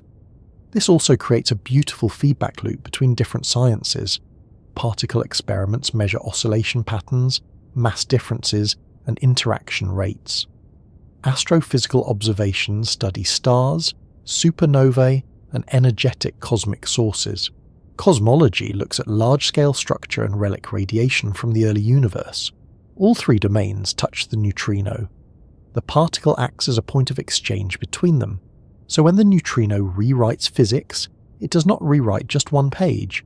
It nudges several chapters of the broader scientific story at once. Then there is the question of matter and antimatter. One of the great unsolved puzzles in physics is why the universe today seems to contain much more matter than antimatter. The laws of physics, at least in many simplified pictures, might have been expected to produce a more balanced outcome. Yet the visible universe is clearly not a neat 50-50 mixture, or stars, planets, and people would be living in a much more explosive situation than they currently are. Something in the early universe must have tilted the balance. Neutrinos may be involved in that story. If neutrinos and antineutrinos behave with a subtle asymmetry in certain oscillation patterns or decay processes, that asymmetry could point toward mechanisms that helped create the matter-dominated cosmos we now inhabit. This possibility has made neutrino experiments even more important. They are not just refining a corner of particle physics for the sake of neatness. They may be touching one of the deepest questions about existence itself, namely, why there is a stable matter universe here at all. That does not mean the answer has already been found. It has not. But the neutrino is one of the leading suspects in the investigation. Again, the particle earns its reputation not by being loud, but by quietly standing near several of the biggest unsolved questions at once. Another profound issue concerns whether the neutrino is, in a certain very deep sense, its own antiparticle. Most familiar particles and antiparticles come in distinct pairs. The electron has the positron, the proton has the antiproton. Neutrinos, however, are unusual enough that physicists have long wondered whether the neutrino and antineutrino might be more intimately related than other pairs are. If that turned out to be true, it would reshape our understanding of mass generation, and of what kinds of symmetries the laws of nature actually preserve. Experiments searching for a rare process called neutrinoless double beta decay are aimed at this very question. If observed, such a process would be a sign that the neutrino has a special status unlike that of most other known particles. That is one of the reasons the neutrino feels less like a settled object and more like an active fault line in theory. A settled particle simply takes its place in a table and behaves according to known rules. The neutrino does that much, but it also keeps pointing beyond the table. It raises questions about mass, symmetry, matter, and antimatter, the early universe, and the hidden structure behind the standard model. Every answer seems to bring with it a deeper why. Why are there three flavors? Why are the mixing angles what they are? Why are the masses so small? Why is the ordering of those masses what it is? Why does the universe produce such a peculiar family of particles at all? And yet the neutrino did not become scientifically important only by confusing theory. It also changed practice. It transformed detectors from simple counting machines into precision instruments for studying flavor change over long distances. It led to long baseline experiments in which beams of neutrinos are produced at one location and detected far away after travelling through the Earth. It encouraged the development of huge underground observatories and vast arrays in ice and water. It made scientists think of stars, reactors, and even the Earth itself as neutrino sources rather than merely passive objects. In that sense, the neutrino rewrote not only equations and models, but also the geography of experimental science. It created new kinds of observatory and new kinds of collaboration between particle physics and astronomy. There is something particularly elegant in the way this happened. Other particles became famous because they were easier to produce in colliders, or because their interactions were dramatic and easy to spot. The neutrino became famous because physicists had to become more patient, more inventive, and more geographically ambitious in order to deal with it at all. Mines, mountains, deep ocean water, Antarctic ice, reactor sites, long tunnels for accelerator beams, giant tanks of purified liquid, chemically delicate extraction methods, carefully shielded underground chambers. The neutrino forced science into unusual shapes. It made people build instruments on scales and in environments that would otherwise have seemed eccentric. That is another kind of rewriting. Not a rewriting of ideas alone, but of the practical habits of a field. Its role in astrophysics is just as transformative. Before neutrino astronomy, most information from the universe arrived as electromagnetic radiation of one kind or another. Visible light, radio waves, X-rays, gamma rays, infrared. Even when the wavelength changed, the underlying messenger was still the photon. Neutrinos opened another channel. Because they can escape from dense interiors that trap light, they let us study processes hidden from ordinary telescopes. The Sun was the first great example. Supernovae provided another. High-energy astrophysical neutrinos now point towards some of the most extreme environments in the cosmos. This means the neutrino helped rewrite not only particle physics, but astronomy as well. It expanded the set of ways in which the universe can be observed. This also changes what it means to know an object. A star is no longer only something that shines in visible light and radiates across the electromagnetic spectrum. It is also a neutrino source with an internal nuclear life that can, in principle, be sampled directly. A supernova is not only a bright transient event, it is a burst of neutrinos from a collapsing core. The Earth is not only a rocky planet with a hot interior inferred from geology and seismology. It is also a source of geoneutrinos that carry information about radioactive heat production below the surface. The neutrino adds a second hidden biography to things we thought we already knew. One of the nicest aspects of all this is that the neutrino change physics without ever becoming visually impressive in the ordinary way. There is no iconic neutrino photograph in the same sense that there are images of galaxies, solar flares, or particle collision tracks. The neutrino leaves sparse evidence, a flash in water, a signal in ice, a transformed atom extracted from fluid, a statistical deficit that only becomes meaningful after years of work. And yet out of that sparse evidence came a major revision of theory. It is a wonderful reminder that importance in science is not proportional to spectacle. Some of the deepest changes begin as tiny discrepancies in carefully prepared silence. It is also worth noticing how often the neutrino made physicists more cautious and more ambitious at the same time. Cautious because every claim had to be supported by detectors, backgrounds, statistics, and independent confirmation. Ambitious because the stakes kept rising. First detect the particle, then measure the solar flux, then understand the atmospheric anomaly, then confirm oscillation, then map the mixing parameters, then probe mass ordering, then search for asymmetries between neutrinos and antineutrinos, then ask whether the neutrino is its own antiparticle, then connect all of this to cosmology in the matter-dominated universe. The neutrino invited restraint in method and boldness in interpretation. It is difficult to think of a better scientific teacher than that. By now, it becomes clear that the neutrino rewrote physics in three overlapping senses. First, it rescued old principles by explaining missing energy and decay. Second, it exposed incompleteness in the standard model by revealing non-zero mass and flavor oscillation.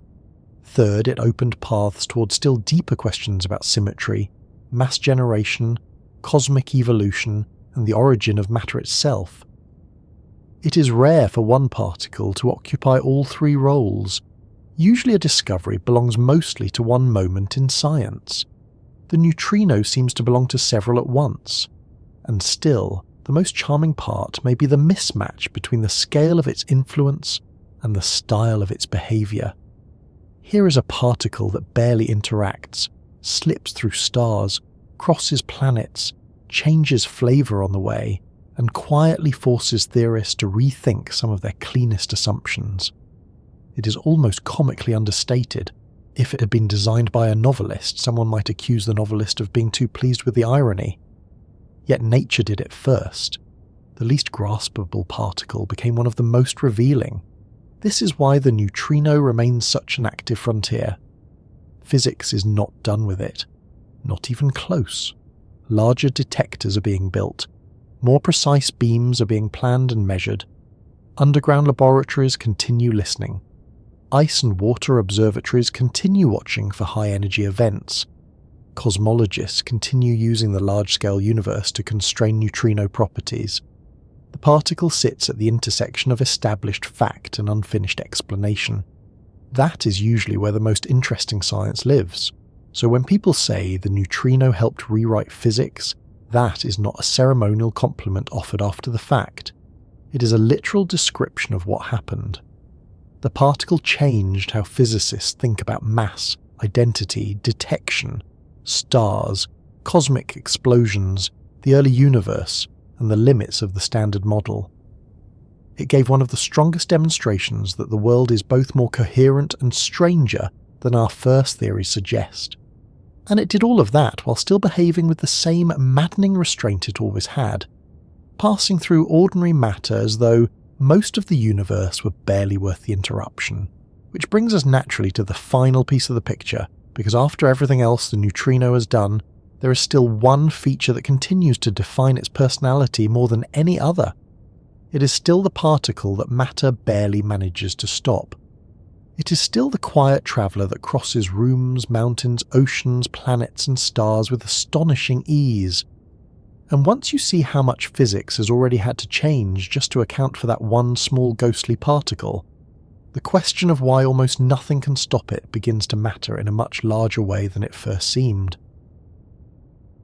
After everything else the neutrino has already done in this story, after rescuing energy conservation, after slipping out of stars, after forcing physicists underground, after revealing that it can change identity in flight and that the standard model was not quite complete, it is almost funny that the most basic fact about it still feels the strangest. Matter is very bad at stopping neutrinos. That was true at the beginning of the story, and it remains true at the end. You can explain where neutrinos come from, how we detect them, how they oscillate, and why they matter to cosmology. But the thing that stays with most people is simpler. These particles pass through almost everything. Rooms do not stop them. Mountains do not stop them. The planet itself does not reliably stop them. And that is not just an odd bit of trivia. It is the central reason the neutrino became one of the most important particles in modern science. At first, the phrase "nothing can stop" it sounds like an exaggeration. It sounds like the kind of language that belongs more to myth than to physics. And strictly speaking, it is an exaggeration. Neutrinos can be stopped. They can interact. They can be absorbed, scattered, or transformed through weak interactions. If that were not true, neutrino detectors would be hopeless, and the whole field would collapse into poetry. But everyday language is trying to capture a practical truth rather than a mathematical absolute. Almost nothing we normally think of as a barrier is much of a barrier to a neutrino. A neutrino does not need a hole in the wall. It does not need a crack in the planet. It does not need special permission from matter. It passes through because the rules that make matter effective at stopping other things barely apply to it. By now the reason is familiar, but it is worth one final slow pass because it is the heart of the subject. Matter stops many things because of electromagnetic interaction. Charged particles notice the charged architecture of atoms. Electrons and nuclei respond to one another. Light interacts with electrons in ways that produce absorption, scattering, and reflection. The visible and tangible world is built from this constant business of particles noticing one another. Neutrinos have no electric charge. so that entire network of ordinary resistance mostly falls away. They do not get entangled in the electromagnetic life of matter. They move through the atomic world without entering the same conversation that traps light and deflects charged particles, and what remains is not enough to make matter an effective barrier in most situations. The neutrino interacts mainly through the weak interaction, which is real, fundamental, and essential to many processes, but offers only rare opportunities for contact. So when a neutrino crosses your body, or your house, or a mountain, it is not forcing its way through a packed solid obstacle. It is moving through a place where almost none of the usual stopping mechanisms have a grip on it. The matter is there, the atoms are there, the nuclei are there. But from the neutrino's point of view, the odds of a meaningful encounter are very low. That is why detector design is such a patient art. You do not overpower the neutrino. You simply give it enough chances, in enough target material, over enough time, that eventually one interaction will occur. This is also why the phrase, "nothing can stop it," is best understood as a statement about scale. For human beings, walls work, doors work, mountains work, the earth works very well indeed. For light, some things are transparent and others are not. For charged particles, a sheet of metal can matter a great deal. For neutrinos, those same structures often matter very little. The world that feels substantial to us is, in neutrino terms, astonishingly porous. That is a difficult idea to keep hold of because it violates a very deep instinct. We learn solidity through experience. We learn boundaries through collision. We trust surfaces. We trust that matter means resistance. Neutrinos do not disprove that for us, but they reveal that it was never a universal law. It was a local fact about the kinds of interactions that dominate our scale of life. There is something almost philosophical in that, though it does not require any mysticism to appreciate it. The neutrino shows that reality is layered by interaction. A barrier is not simply a barrier to everything. A material is not simply opaque or transparent in some absolute sense. It depends on what is trying to pass through and what kinds of conversation the laws of physics allow between traveller and obstacle. Glass is transparent to visible light and not to every form of radiation. The atmosphere is transparent to some signals and not to others. The Earth is opaque to us, almost completely opaque to sunlight, and yet remarkably transparent to many neutrinos. The particle does not make the world less real. It makes the world's texture more precise. That alone would make neutrinos conceptually interesting. But the reason it matters scientifically is that this extraordinary penetrative ability turns them into messengers from hidden places. Light is powerful and informative, but it is constantly delayed, absorbed, scattered, and processed by matter. Neutrinos are often born in the same extreme environments as photons, yet they leave much more directly. That means they can carry information from places ordinary light cannot reveal so quickly or so cleanly. The core of the Sun is the clearest nearby example. The sunlight reaching Earth is the end result of energy that has taken a long, complicated path outward through dense solar material. Neutrinos escape far more directly.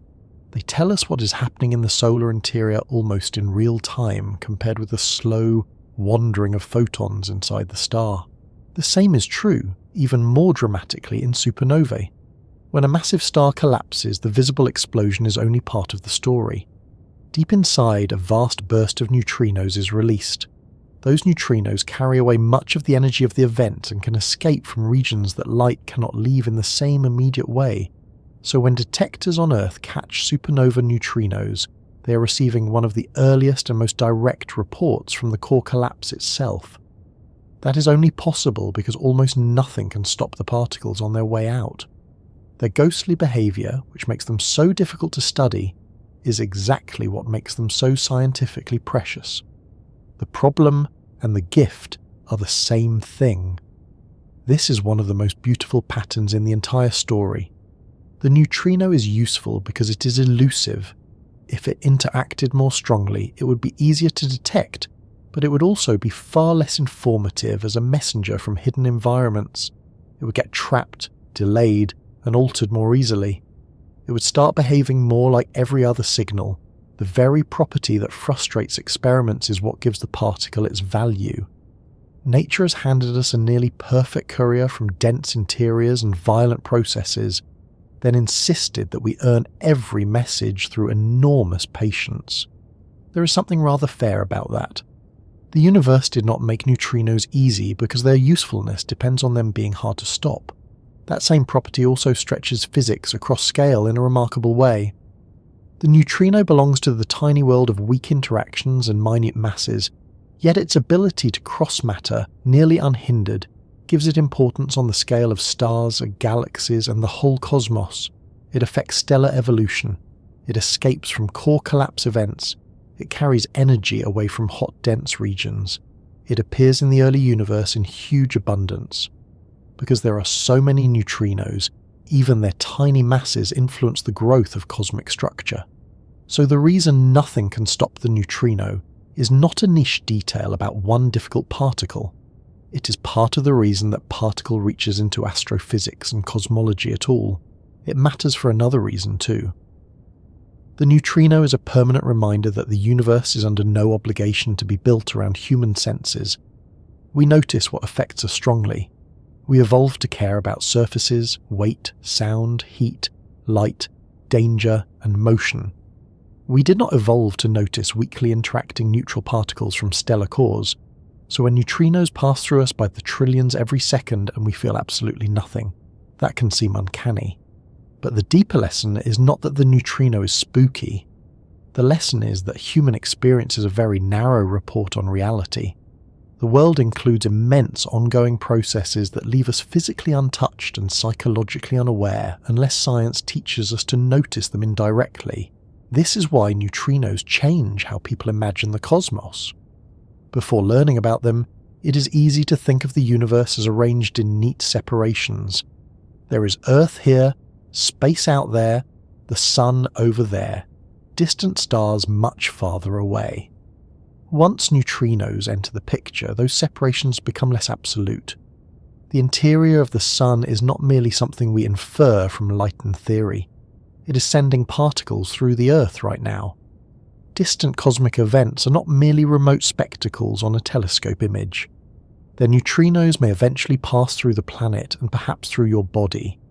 The atmosphere above, the rock below, the star at the centre of the solar system, and the early universe itself are all connected by this traffic of nearly untouchable particles.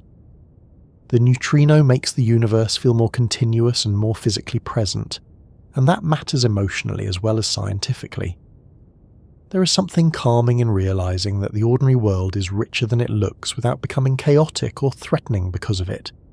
Your room remains quiet, your body remains intact, your evening remains your own. Yet through all of that familiar stillness, an invisible current from stars, the sky, the earth, and ancient cosmic history is moving continuously. The world is not less stable because of that. It is simply more layered. The neutrino does not destroy the ordinary picture of life, it deepens it. The chair remains solid to you and transparent to neutrinos.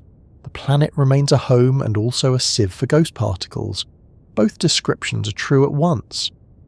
There is also a very practical reason why this matters for the future of physics.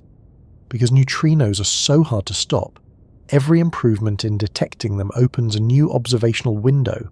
A better detector does not just produce more data of the same kind. It can reveal new sources, new oscillation behaviour, new energy ranges, and perhaps new physics. If neutrinos and antineutrinos behave slightly differently, careful long baseline experiments may help expose that. If the ordering of neutrino masses has a particular pattern, improved measurements may settle it. If the neutrino has an even stranger nature than we currently know, perhaps being its own antiparticle in a deep sense, extremely rare decay processes may eventually reveal that. In each case, the same basic challenge remains. The particle slips through almost everything. The question is whether we can make a place sensitive enough, quiet enough, and large enough to notice what little it does leave behind. That challenge has already produced some of the most beautiful experiments in science. Great water tanks under mountains, heavy water observatories in mines, liquid detectors waiting in silence, long beams sent through the Earth from one laboratory to another, sensors buried in Antarctic ice, arrays suspended in deep ocean darkness. It is hard not to admire what kind of science neutrinos have encouraged.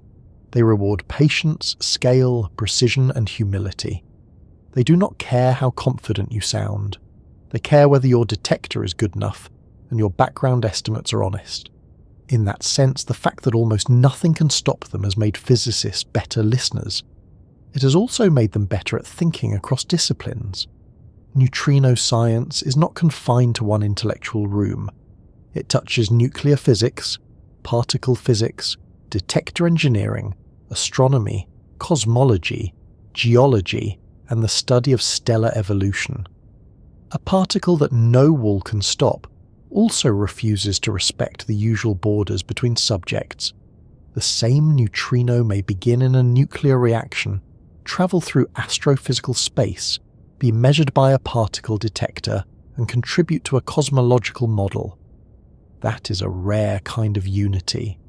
The reason it exists is precisely that the particle can cross environments that would stop almost anything else. And perhaps that is the deepest answer to the second half of the title. Why that matters? It matters because the neutrino teaches us that the universe is open in ways that ordinary experience hides. It matters because that openness allows information to travel out of hidden interiors. It matters because the particle's strange ability to avoid interaction has made it both difficult to study and uniquely valuable once studied.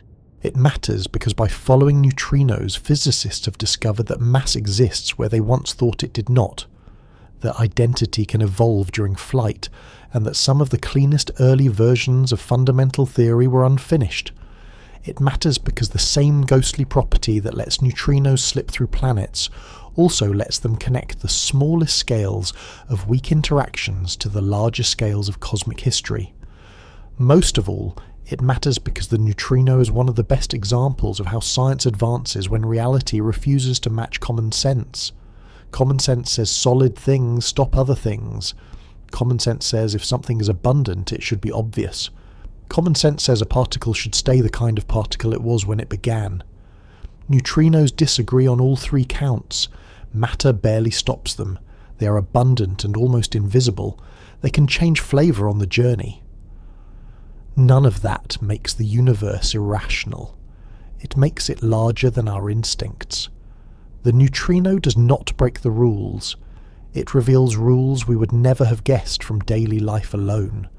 So yes, almost nothing can stop a neutrino, and that is not merely a curious talent. It is the reason the particle could escape from the core of the sun, from the heart of a supernova, from the furnace of the early universe, and arrive here carrying stories other messengers could not. It is the reason physicists had to build quiet chambers in rock and ice just to catch a few of them. It is the reason the particle became a clue to mass, to oscillation, to the incompleteness of the standard model, and perhaps to the origin of the matter-dominated universe itself. The neutrino slips through almost everything, but in doing so it leaves behind one very large effect. It changes the way we understand what the universe is like, and perhaps that is a fitting place to rest with it. Not as a monster of penetration or a supernatural ghost, but as a small lawful particle with a very unusual relationship to matter. Born in fire, nearly impossible to stop, almost impossible to notice, and yet somehow capable of rewriting theory and carrying news across the cosmos. The neutrino is one of those rare scientific ideas that becomes more satisfying the longer you sit with it, because every strange feature turns out to be connected to something deeper. The silence explains the usefulness. The elusiveness explains the importance. The difficulty explains the beauty of the hunt. And once you know that, the next time you sit quietly at night under a roof that feels solid and a sky that feels far away, it becomes possible to remember that the universe is still moving through you, softly and continuously, in particles almost nothing can stop.